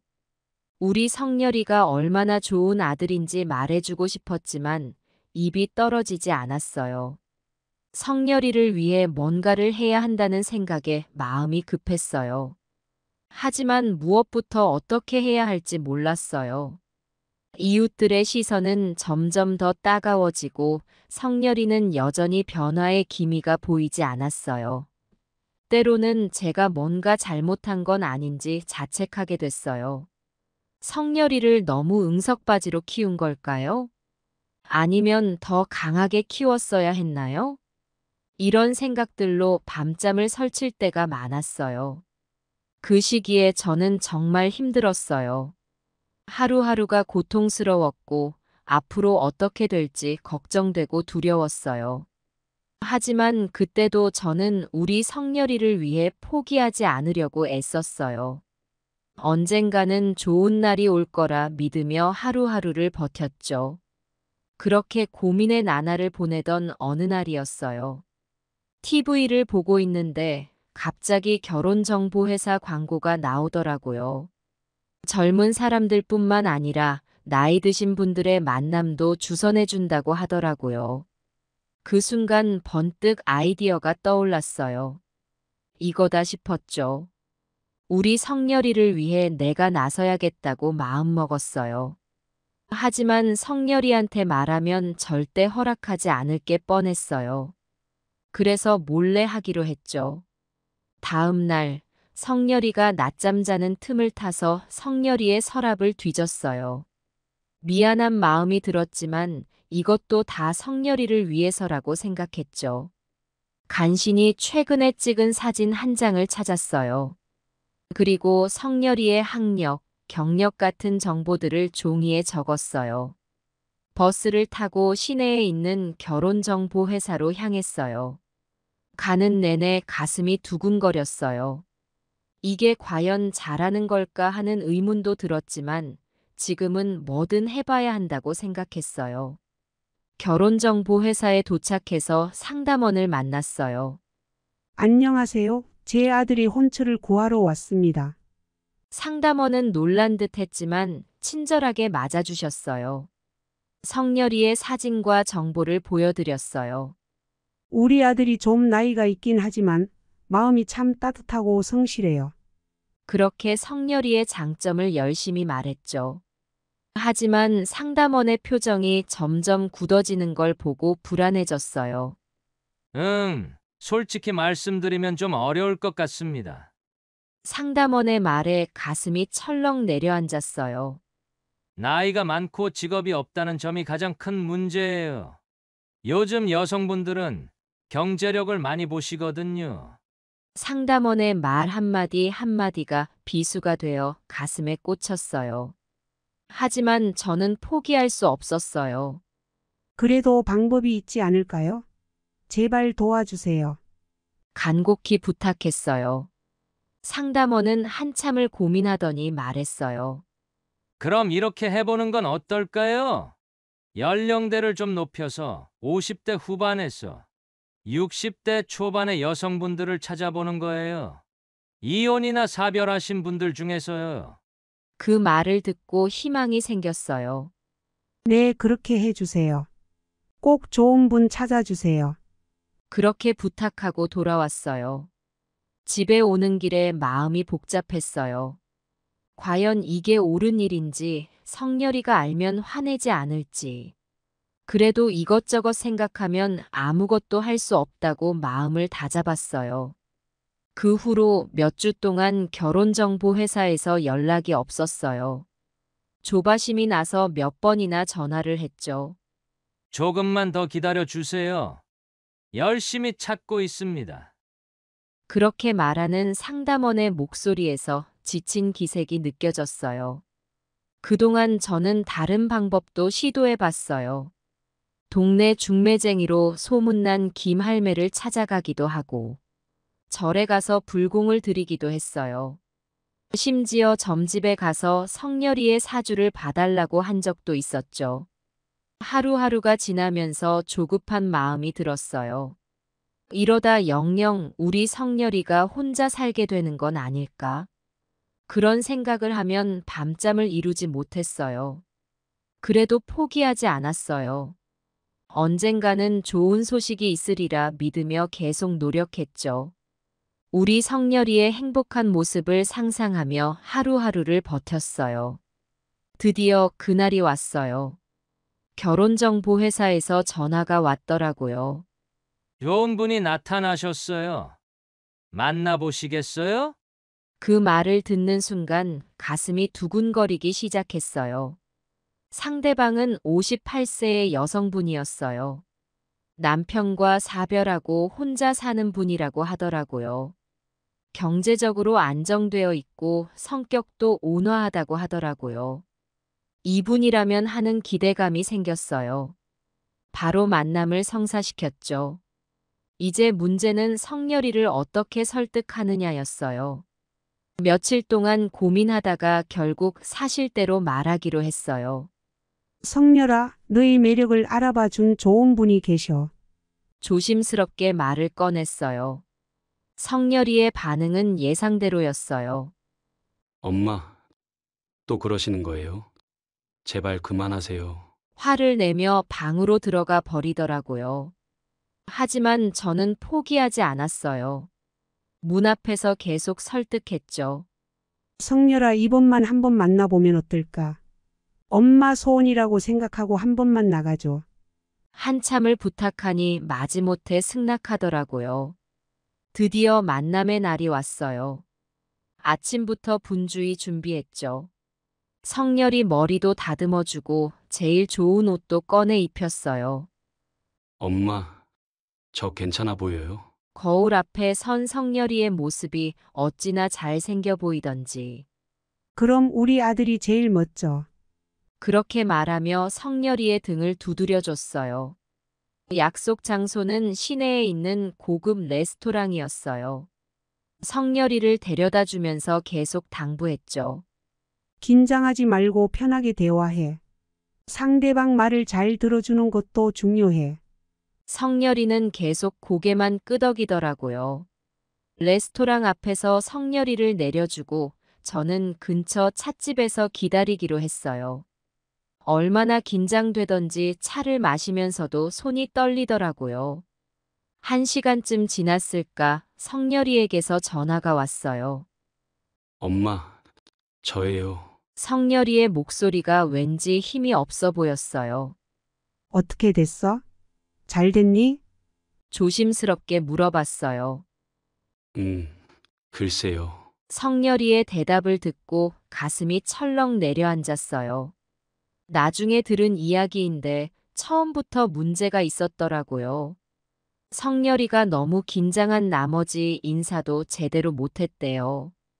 그리고 대화를 나누는 중에도 계속 더듬거리고 말을 잘 못 이어갔다고 해요. 게다가 음식을 먹다가 실수로 옷에 엎질러서 난리가 났대요.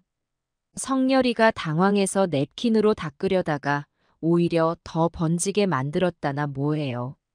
상대방 여성분은 처음에는 이해하려고 노력했대요. 하지만 성렬이가 계속 실수를 하니까 점점 표정이 굳어졌다고 해요.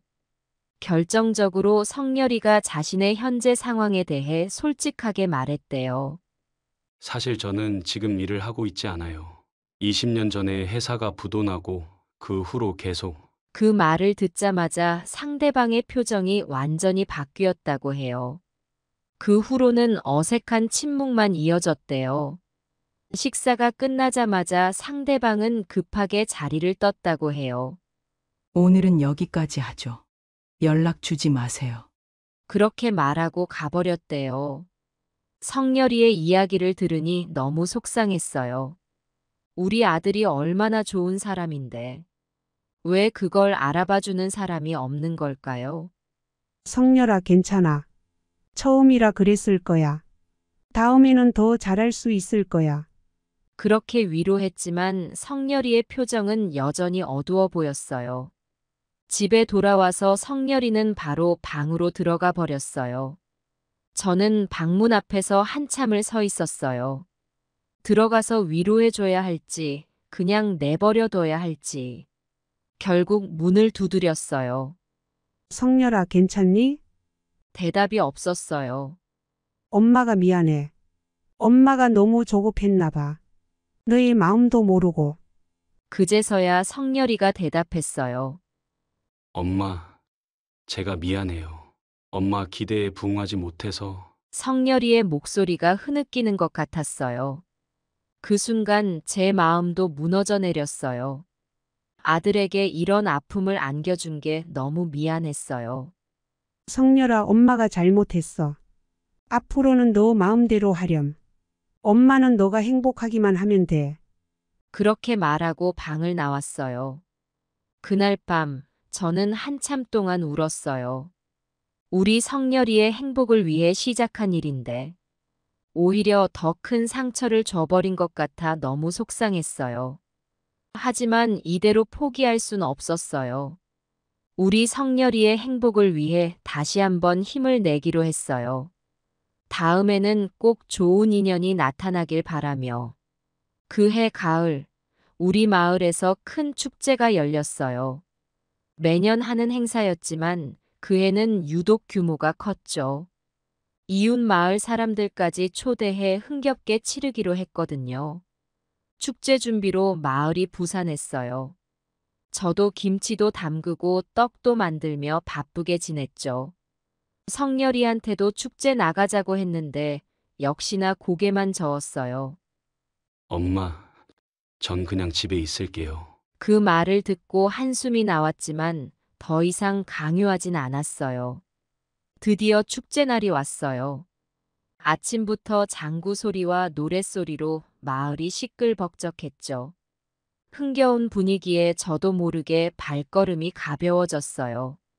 축제장에 도착하니 사람들로 북적였어요.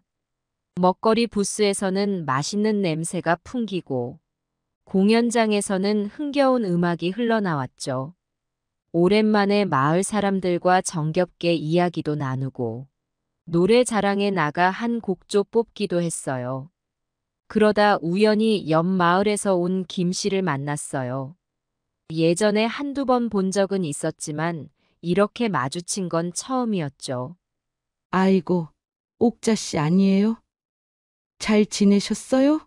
김 씨가 반갑게 인사를 건넸어요.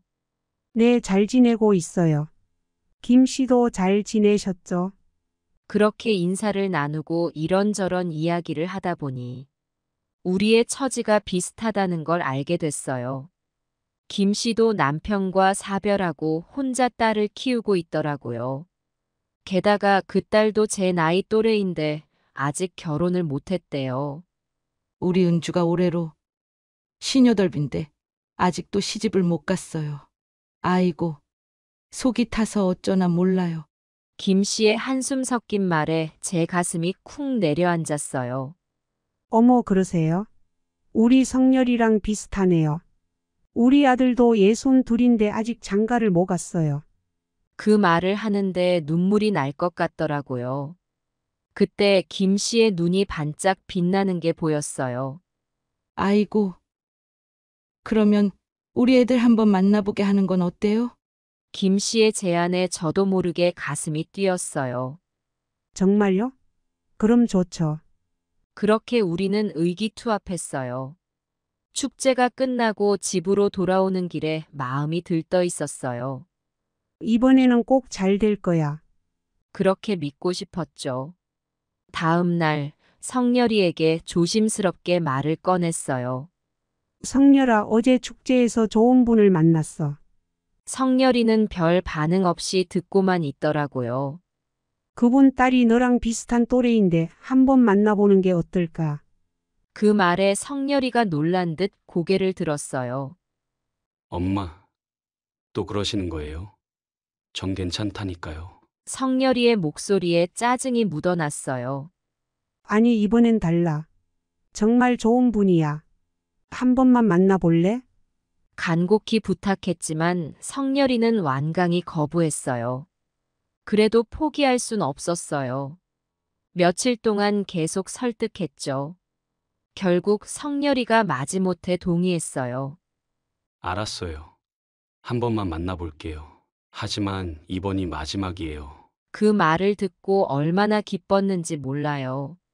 서둘러 김 씨에게 연락했어요.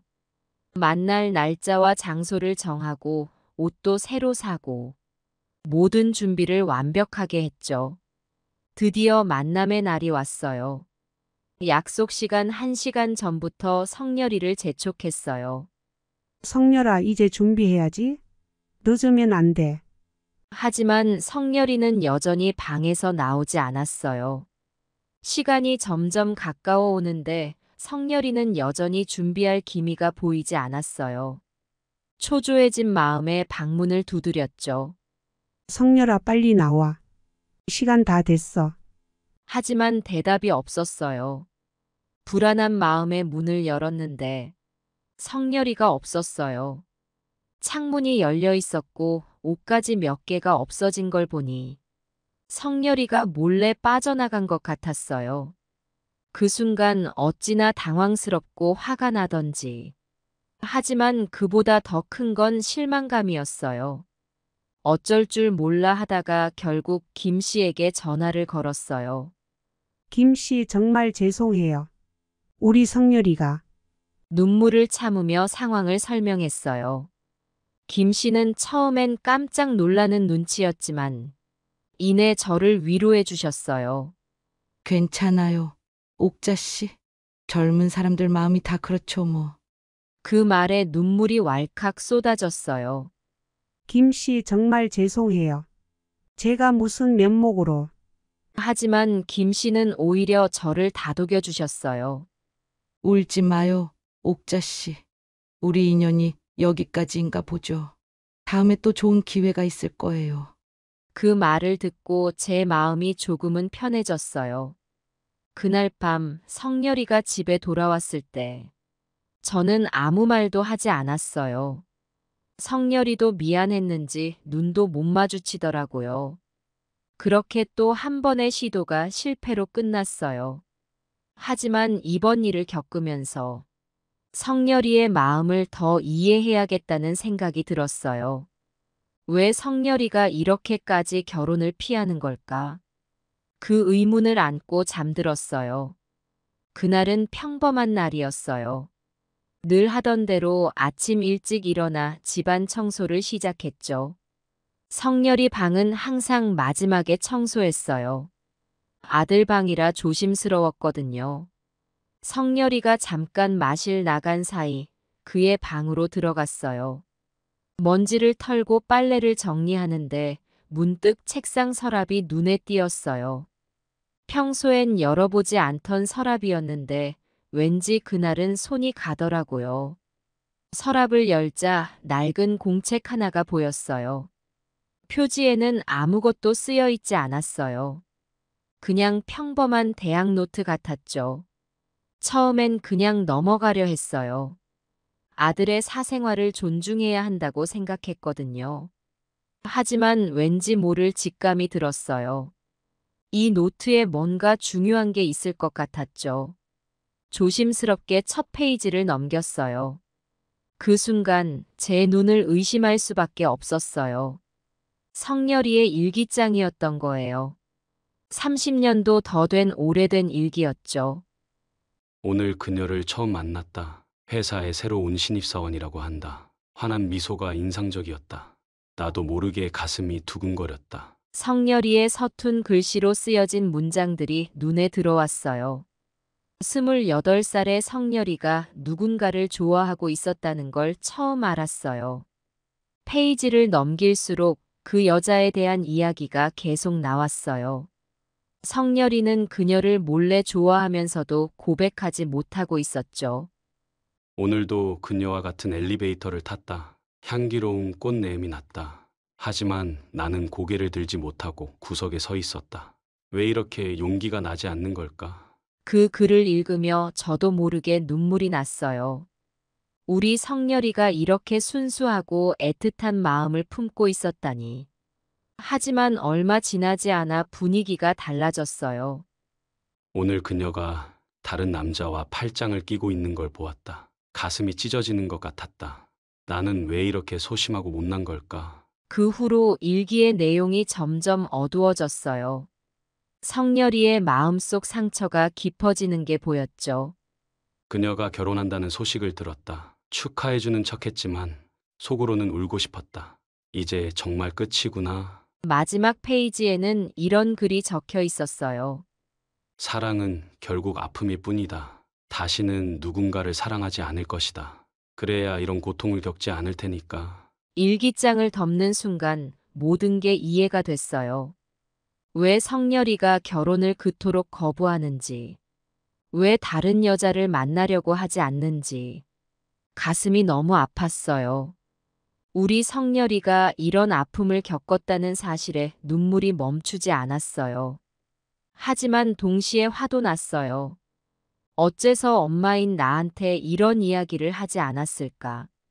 한동안 그 자리에 앉아 생각에 잠겼어요. 이제 어떻게 해야 할지 고민됐죠. 성렬이에게 일기장을 봤다고 말해야 할까? 아니면 모르는 척해야 할까? 그때 문득 성렬이의 어릴 적 모습이 떠올랐어요. 항상 밝고 활기찼던 우리 아들. 언제부터 이렇게 소심하고 내성적으로 변했을까? 그 순간 깨달았어요. 내가 성렬이의 변화를 알아채지 못했다는 걸. 아들의 아픔을 이해하지 못했다는 걸. 눈물이 멈추지 않았어요. 성렬아, 엄마가 미안해. 그렇게 중얼거리며 한참을 울었어요. 하지만 이대로 있을 순 없었어요. 우리 성렬이를 예전의 모습으로 되돌려야 한다는 생각이 들었죠. 그래, 이제부터라도 성렬이를 이해하고 도와줘야 해. 그렇게 마음먹었어요. 일기장을 조심스럽게 원래 자리에 넣어두고 방을 나왔어요. 성렬이가 돌아오면 아무 일도 없었던 것처럼 행동하기로 했죠. 그날 저녁 성렬이와 마주 앉아 밥을 먹으며 생각했어요. 어떻게 하면 성렬이의 마음을 열 수 있을까? 문득 성렬이의 어릴 적 꿈이 생각났어요. 성렬아, 넌 어릴 때 화가가 되고 싶다고 했었지? 그 말에 성렬이가 놀란 듯 고개를 들었어요. 엄마, 갑자기 그게 무슨 소리예요? 성렬이의 목소리가 떨리는 것 같았어요. 그냥 문득 생각나서. 너가 그렸던 그림들 아직도 어딘가에 있을 것 같아. 그렇게 말하며 성렬이의 반응을 살폈어요. 잠시 침묵이 흘렀어요. 그러다 성렬이가 작은 목소리로 말했어요. 그럼요. 저도 가끔 생각나요. 그 순간 제 마음속에 결심이 섰어요. 우리 성렬이를 변화시켜야 해. 이대로 둘 순 없어. 그날 밤 오랜만에 남편 사진 앞에 앉았어요. 여보, 우리 아들이 이렇게 아파하고 있었네요. 내가 몰랐어요. 눈물을 흘리며 남편에게 속삭였어요. 이제 우리 성렬이를 도와줘야 해요. 다시 예전에 밝고 자신감 넘치던 모습으로 돌아올 수 있게. 여보, 저 좀 도와주세요. 그렇게 기도하듯 남편과 대화를 나눴어요. 그리고 다음 날부터 실천에 옮기기 시작했죠. 먼저 성렬이가 좋아하는 음식들을 만들어주기 시작했어요. 어릴 적 좋아하던 꽁치찌개, 우렁된장찌개. 오랜만에 맛있게 먹는 성렬이의 모습을 보니 가슴이 뭉클해졌어요. 그리고 성렬이의 취미를 다시 살려주려고 노력했어요. 화방에 가서 그림 도구를 사왔어요. 처음엔 어색해하던 성렬이가 조금씩 그림을 그리기 시작했어요. 또 성렬이가 좋아하던 책들도 다시 꺼내 놓았어요. 그렇게 조금씩 성렬이의 마음을 열어가려고 노력했어요. 쉽지 않았어요. 때로는 성렬이가 짜증을 내기도 하고 제 노력을 무시하기도 했죠. 하지만 포기하지 않았어요. 성렬아, 엄마가 널 이해하지 못했던 것 같아 미안해. 어느 날 용기를 내어 그렇게 말했어요. 하지만 이제라도 널 이해하고 싶어. 내 마음을 알고 싶어. 그 말에 성렬이가 놀란 듯 쳐다봤어요. 그리고 오랜만에 긴 대화를 나눴죠. 성렬이의 아픔, 두려움, 그리고 꿈. 모든 걸 들으면서 눈물을 참기 힘들었어요. 그날 이후로 조금씩 변화가 생기기 시작했어요. 성렬이가 조금씩 밖으로 나가기 시작했고, 가끔은 웃음소리도 들려오기 시작했죠. 아직 갈 길이 멀다는 걸 알아요. 하지만 이제는 희망이 보여요. 우리 성렬이가 다시 행복해질 수 있을 거라는 희망. 이제 저는 매일 기도해요. 우리 성렬이가 다시 사랑할 수 있기를. 그리고 사랑받을 수 있기를. 앞으로 우리 성렬이에게 어떤 변화가 생길지 저도 궁금해요. 하지만 한 가지 확실한 건 제가 끝까지 포기하지 않고 성렬이 곁을 지킬 거라는 거예요. 우리 성렬이가 다시 행복해질 때까지. 그날은 평범한 아침이었어요. 늘 하던 대로 일찍 일어나 아침 준비를 하고 있었죠. 성렬이 방문을 노크하며 불렀어요. 성렬아, 일어나. 아침 먹어야지. 그런데 갑자기 온몸에 힘이 빠지는 것 같았어요. 다리에 힘이 풀리더니 그대로 주저앉고 말았죠. 아이고. 바닥에 쓰러지며 중얼거렸어요. 정신을 차려보니 병원 침대에 누워 있었어요. 옆에는 성렬이가 걱정스러운 얼굴로 서 있었죠. 엄마, 정신이 드세요? 성렬이의 목소리가 떨리고 있었어요. 의사 선생님이 들어오셨어요. 할머니, 중풍이십니다. 다행히 초기에 발견돼서 큰 후유증은 없을 것 같아요. 하지만 당분간 입원하셔야 합니다. 그 말을 듣는 순간 머릿속이 하얘졌어요. 중풍이라니. 그동안 건강에 자신이 있었는데 이렇게 갑자기 쓰러지다니. 성렬이의 얼굴이 걱정으로 가득 찼어요. 엄마, 걱정 마세요. 제가 다 알아서 할 테니까 그냥 쉬세요. 그 말을 듣는데 갑자기 눈물이 났어요. 성렬아, 미안해. 겨우 그 말을 하고 눈을 감았어요. 며칠 동안 병원 생활을 하면서 많은 생각이 들었어요. 그동안 성렬이한테 너무 많은 걸 바랐던 건 아닌지, 내가 오히려 성렬이의 삶을 힘들게 한 건 아닌지, 한편으로는 걱정도 됐어요. 성렬이가 집안일은 잘하고 있을까? 밥은 제대로 먹고 있을까? 간호사 선생님께 부탁해서 성렬이한테 전화를 걸었어요. 성렬아, 괜찮니? 밥은 잘 챙겨 먹고 있어? 네, 엄마. 걱정 마세요. 제가 다 알아서 하고 있어요. 성렬이의 목소리가 어딘가 달라 보였어요. 뭔가 자신감이 있어 보이는 것 같았죠. 며칠 후 성렬이가 병원에 왔어요. 엄마, 오늘은 제가 만든 반찬 좀 가져왔어요. 그러면서 도시락을 내밀더라고요. 조심스럽게 열어보니 김치찌개, 멸치볶음, 시금치나물. 서툴지만 정성스럽게 만든 게 보였어요. 성렬아, 이런 것도 할 줄 아니?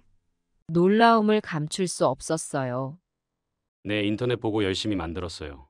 맛이 어떤지 모르겠지만 성렬이의 얼굴에 뿌듯함이 묻어났어요. 한 숟가락 떠먹어 보니 눈물이 났어요. 맛은 조금 부족했지만 성렬이의 정성이 느껴졌거든요. 맛있다, 성렬아. 정말 맛있어. 그 말을 듣고 성렬이가 환하게 웃었어요.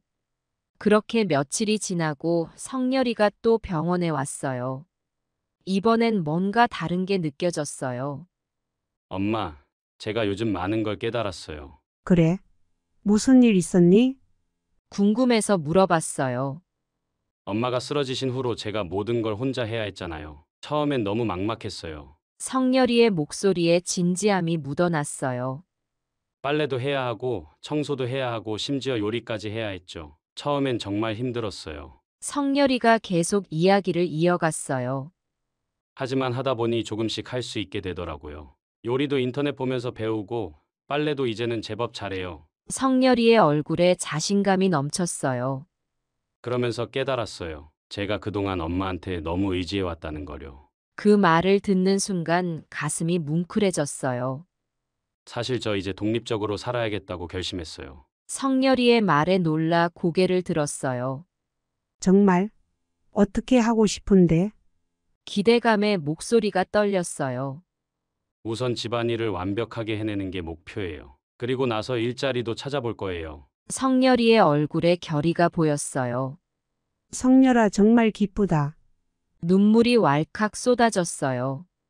엄마, 울지 마세요. 이제 제가 엄마를 돌볼 거예요. 그동안 제가 너무 이기적이었어요. 성렬이가 내 손을 꼭 잡았어요. 아니야, 성렬아. 너가 이렇게 변한 것만으로도 엄마는 너무 행복해. 그렇게 말하며 성렬이를 꼭 안아줬어요. 그날 이후로 성렬이는 정말 변했어요. 매일 병원에 와서 도시락을 가져다 주고 집 소식도 전해주고 심지어 간호사 선생님들과도 친하게 지내더라고요. 퇴원하는 날 성렬이가 활짝 웃으며 말했어요. 엄마, 이제 집에 가요. 제가 다 준비해놨어요. 집에 도착해보니 깜짝 놀랐어요. 깨끗하게 정돈된 집안, 냄새나는 음식. 마치 다른 집에 온 것 같았어요. 성렬아, 이걸 다 너가? 너무 놀라 말을 잇지 못했어요. 네, 엄마. 이제부터 제가 엄마를 돌볼 거예요. 그동안 감사했어요. 성렬이의 말에 또다시 눈물이 났어요. 그날 밤 오랜만에 편하게 잠들 수 있었어요. 우리 성렬이가 이렇게 멋지게 자랐다는 사실에 가슴이 벅찼거든요. 이제는 성렬이의 앞날이 걱정되지 않아요. 오히려 기대가 돼요. 어떤 모습으로 성장해 나갈지. 그리고 무엇보다 이제는 성렬이가 독립적인 삶을 살 준비가 된 것 같아요. 자신을 돌보는 법을 배웠으니 이제 자신의 인생도 스스로 개척할 수 있을 거예요. 퇴원한 다음 날 성렬이가 옷을 갈아입고 나갈 채비를 하더라고요. 엄마, 저 구직 활동하러 가요. 그 말을 듣는 순간 가슴이 뛰었어요. 그래, 어떤 일을 찾고 있는데? 궁금해서 물어봤죠. 아직 특별히 정한 건 없어요. 하지만 우선 마을에 있는 가게들을 돌아다니며 알아보고 있어요. 성렬이의 목소리에 결의가 느껴졌어요. 그날 이후로 성렬이는 매일 아침 일찍 일어나 구직 활동을 하러 나갔어요. 처음엔 걱정도 됐지만 성렬이의 변화된 모습을 보니 안심이 되더라고요. 어느 날 성렬이가 들뜬 목소리로 들어왔어요. 엄마, 좋은 소식이 있어요. 그래? 무슨 일이니? 기대감에 가슴이 뛰었어요. 마을 서점에서 일하게 됐어요. 내일부터 출근하래요. 나이 많아도 괜찮대요. 성렬이의 얼굴에 환한 미소가 번졌어요. 그 말을 듣는 순간 눈물이 났어요. 우리 성렬이가 드디어 자신의 삶을 개척하기 시작한 거예요. 정말 축하해, 성렬아. 엄마는 너가 자랑스러워. 그렇게 말하며 성렬이를 꼭 안아줬어요. 다음 날 아침 성렬이는 일찍 일어나 출근 준비를 했어요. 깔끔하게 차려입은 모습이 너무 보기 좋았죠. 엄마, 다녀올게요. 그렇게 말하며 나가는 성렬이의 뒷모습을 보며 가슴이 뭉클해졌어요. 첫날 퇴근 후 성렬이가 들뜬 목소리로 이야기해줬어요. 엄마, 서점 일이 생각보다 재밌어요. 책 정리하고 손님들 응대하는 게 어렵지만 보람차요. 그래? 다행이구나. 어떤 분들이 오시니? 궁금해서 물어봤어요. 다양한 분들이 오세요. 특히 책을 좋아하시는 분들이 많아요. 성렬이의 눈이 반짝였어요. 그렇게 며칠이 지나고 어느 날 성렬이가 특별한 표정을 지으며 들어왔어요. 엄마, 오늘 특별한 손님이 오셨어요. 그래? 어떤 분이셨는데? 호기심이 생겼어요. 저랑 비슷한 또래의 여성분이세요. 책을 정말 좋아하시는 것 같아요. 성렬이의 목소리에 설렘이 묻어 있었어요. 오, 그래. 이름은 뭐라고 하시던? 저도 모르게 궁금해졌어요. 아직 이름은 몰라요. 하지만 매일 오셔서 책을 보고 가세요. 성렬이가 수줍게 대답했어요. 그 후로 성렬이는 매일 그 여성 손님 이야기를 했어요. 어떤 책을 봤는지, 어떤 표정을 지었는지. 성렬이의 목소리에서 관심이 느껴졌어요.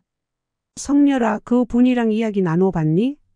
궁금해서 물어봤어요. 아직은 책 찾는 걸 도와드리는 정도예요. 하지만 언젠가는 용기 내서 말 걸어볼 거예요. 성렬이가 결심한 듯 말했어요. 며칠 후 성렬이가 들뜬 목소리로 들어왔어요. 엄마, 오늘 그분이랑 이야기 나눴어요. 정말? 어떻게 됐어? 저도 모르게 목소리가 높아졌어요. 이름이 미영 씨래요. 저랑 동갑이고 책을 정말 좋아하신대요. 성렬이의 눈이 반짝이고 있었어요. 와, 정말 잘 됐구나. 어떤 이야기를 나눴어? 저도 모르게 호기심이 생겼어요. 좋아하는 작가에 대해 이야기했어요. 미영 씨는 무라카미 하루키를 좋아한대요. 저도 그 작가 책을 몇 권 읽어봤거든요. 성렬이의 목소리에 설렘이 가득했어요. 그날 이후로 성렬이와 미영 씨는 자주 대화를 나누는 것 같았어요. 성렬이가 책에 대해 더 열심히 공부하고 새로운 책들도 많이 읽더라고요. 엄마, 오늘은 미영 씨한테 제가 좋아하는 책을 추천했어요. 어느 날 성렬이가 뿌듯한 표정으로 말했어요. 그래? 어떤 책이었는데? 궁금해서 물어봤어요. 나미야 자파점의 기적이라는 책이에요. 미영 씨가 꼭 읽어보겠대요. 성렬이의 얼굴에 미소가 가득했어요. 시간이 지날수록 성렬이와 미영 씨의 관계는 더욱 가까워진 것 같았어요. 성렬이가 책을 읽는 시간이 늘어났고 가끔은 글도 쓰더라고요. 엄마, 제가 시를 써봤어요. 미영 씨한테 보여주고 싶은데 어떨까요? 어느 날 성렬이가 수줍게 물었어요. 그래, 좋은 생각이야. 미영 씨도 분명 좋아할 거야. 응원의 말을 건넸어요. 그렇게 성렬이의 일상에 작은 변화들이 생기기 시작했어요. 일을 열심히 하는 것은 물론이고 새로운 관심사도 생기고 무엇보다 누군가를 향한 마음이 싹트기 시작한 것 같았어요. 엄마, 미영 씨랑 이번 주말에 독서 모임에 가기로 했어요. 성렬이가 설레는 목소리로 말했어요. 그래? 정말 좋겠구나. 즐거운 시간 보내길 바랄게. 그렇게 말하며 성렬이의 등을 토닥여줬어요. 성렬이의 인생에 새로운 장이 열린 것 같았어요. 일을 통해 책임감을 배우고 새로운 만남을 통해 설렘도 느끼고 있으니까요. 이제야 비로소 성렬이가 자신의 삶을 살기 시작한 것 같아 너무 기쁩니다. 앞으로도 성렬이의 행복한 모습을 볼 수 있기를 간절히 바랬어요. 그리고 언젠가 성렬이가 진정한 사랑을 만나 가정을 이루는 날이 오기를 기대했습니다. 그날 이후로 매일매일이 행복의 연속이었어요. 성렬이는 아침 일찍 일어나 출근 준비를 하고 저녁에 돌아와서는 저와 함께 식사를 하며 하루 일과를 이야기했죠. 엄마, 오늘은 서점에 새로운 책이 들어왔어요. 미영 씨가 추천해준 책인데 정말 재미있더라고요. 성렬이의 눈이 반짝이는 걸 보며 가슴이 벅차올랐어요. 시간이 지날수록 성렬이와 미영 씨의 관계는 더욱 가까워지는 것 같았어요. 주말이면 함께 독서 모임에 가고 가끔은 영화도 보러 간다고 하더라고요. 엄마, 이번 주말에 미영 씨를 모시고 올게요. 엄마께 인사드리고 싶대요. 어느 날 성렬이가 수줍게 말했어요. 그 말을 듣는 순간 제 가슴이 터질 것 같았어요. 드디어 우리 성렬이가 누군가를 제게 소개하겠다고 하다니. 미영 씨가 우리 집에 왔을 때 저는 보자마자 마음에 들었어요. 단정하고 지적인 모습이 성렬이와 잘 어울렸거든요. 어머님, 안녕하세요. 박미영이라고 합니다.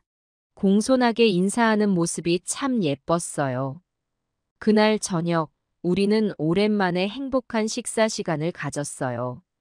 성렬이와 미영 씨가 나누는 대화를 들으며 제 마음은 평화로워졌어요. 몇 달 후, 성렬이가 떨리는 목소리로 제게 말했어요. 엄마, 저 미영 씨에게 청혼했어요. 그 말을 듣는 순간 눈물이 왈칵 쏟아졌어요. 성렬아, 정말 축하해. 엄마는 너가 정말 자랑스러워. 그렇게 말하며 성렬이를 꼭 안아줬어요. 결혼 준비 기간 동안 성렬이와 미영 씨는 정말 행복해 보였어요. 두 사람이 함께 웃으며 이야기하는 모습을 보면 저절로 미소가 지어졌죠. 드디어 결혼식 날이 왔어요. 아침 일찍부터 분주히 준비를 하고 식장으로 향했죠. 결혼식은 소박했지만 따뜻했어요. 성렬이와 미영 씨가 서로를 바라보며 미소 짓는 모습이 너무나 아름다웠어요. 신랑 신부 입장합니다. 사회자의 말과 함께 성렬이와 미영이가 걸어 들어왔어요. 순백의 웨딩드레스를 입은 미영이의 손을 잡고 들어오는 성렬이의 모습을 보니 눈물이 났어요. 저 아이가 정말 제 아들 맞나 싶을 정도로 멋있어 보였거든요. 그럼 이제 신랑 신부의 서약이 있겠습니다. 두 사람이 마주보고 서약을 읽는 모습을 보며 저는 남편 생각이 났어요. 여보, 우리 아들 보고 있지? 얼마나 멋있어? 식이 끝나고 하객들과 인사를 나누는 동안 저는 계속 울음을 참느라 힘들었어요. 기쁨의 눈물이 자꾸 나오는 걸 어떻게 할 수가 없더라고요. 어머님, 걱정 마세요. 저희 잘 살게요. 미영이가 제 손을 잡으며 말했어요. 고마워, 미영아. 너희 둘 다 행복하게 살아. 그렇게 말하며 두 사람을 꼭 안아줬어요. 결혼식이 끝나고 집으로 돌아오는 길에 하늘을 올려다봤어요. 맑고 푸른 하늘이 펼쳐져 있더라고요. 그 순간 남편 생각이 나서 중얼거렸어요. 여보, 드디어 해냈어요. 우리 성렬이가 드디어 행복해졌어요. 가슴 속에서 뜨거운 것이 올라왔어요. 기쁨, 안도감, 그리고 평화. 이 모든 감정들이 한꺼번에 밀려오는 것 같았어요. 집에 도착해서 성렬이의 어릴 적 사진을 꺼내봤어요. 천진난만하게 웃고 있는 어린 성렬이. 많이 늦었지만 그 아이가 이제 한 가정의 가장이 되었다고 생각하니 새삼 세월의 흐름이 느껴졌어요. 성렬아, 너가 정말 자랑스러워. 사진을 보며 그렇게 중얼거렸어요. 이제 제 소원은 모두 이루어졌어요. 우리 성렬이가 행복한 가정을 이루게 된 걸 보았으니까요. 그동안 얼마나 많은 걱정과 한숨을 쉬었는지 모르겠어요. 밤마다 눈물로 베개를 적시던 날들이 주마등처럼 스쳐 지나가네요. 하지만 이제 그 모든 고통의 시간들이 값진 결실을 맺었어요. 성렬이가 미영이와 함께 새 삶을 시작하는 모습을 보니 가슴이 벅차올라요. 앞으로 성렬이와 미영이가 어떤 삶을 살아갈지 정말 기대돼요. 두 사람이 서로 의지하며 인생의 고난을 헤쳐나가는 모습을 상상해 봅니다. 아마도 힘든 일도 많겠지만 서로 사랑하며 극복해 나갈 거예요. 어려운 일이 있을 때마다 제가 옆에서 조언도 해주고 싶지만 이제는 그들의 인생이니 멀리서 지켜보기만 할 거예요. 나이가 많아서 손주는 당연히 기대도 안 해요. 하지만 그래도 괜찮아요. 그래도 둘이 오손도손 잘 살길 희망합니다. 매일 아침 서로에게 사랑한다 말하며 하루를 시작하고 저녁에는 서로의 하루를 나누며 대화하는 모습을 상상해 봅니다. 작은 다툼이 있더라도 금방 화해하고 서로를 더 이해하려 노력하겠죠. 여러분, 제 이야기는 여기서 끝이 나요. 긴 시간 동안 들어주셔서 정말 감사해요. 제 이야기가 지루하진 않으셨나요? 한 늙은이의 걱정과 고민, 그리고 기쁨을 함께 나눠주셔서 고마워요. 이제 저는 행복한 마음으로 남은 인생을 살아갈 수 있을 것 같아요. 더 이상 밤잠을 설치며 성렬이 걱정을 하지 않아도 되니 얼마나 좋은지 몰라요. 우리 성렬이가 행복하게 살아가는 모습을 지켜보는 것. 그것이 바로 제 남은 인생의 가장 큰 기쁨이 될 거예요.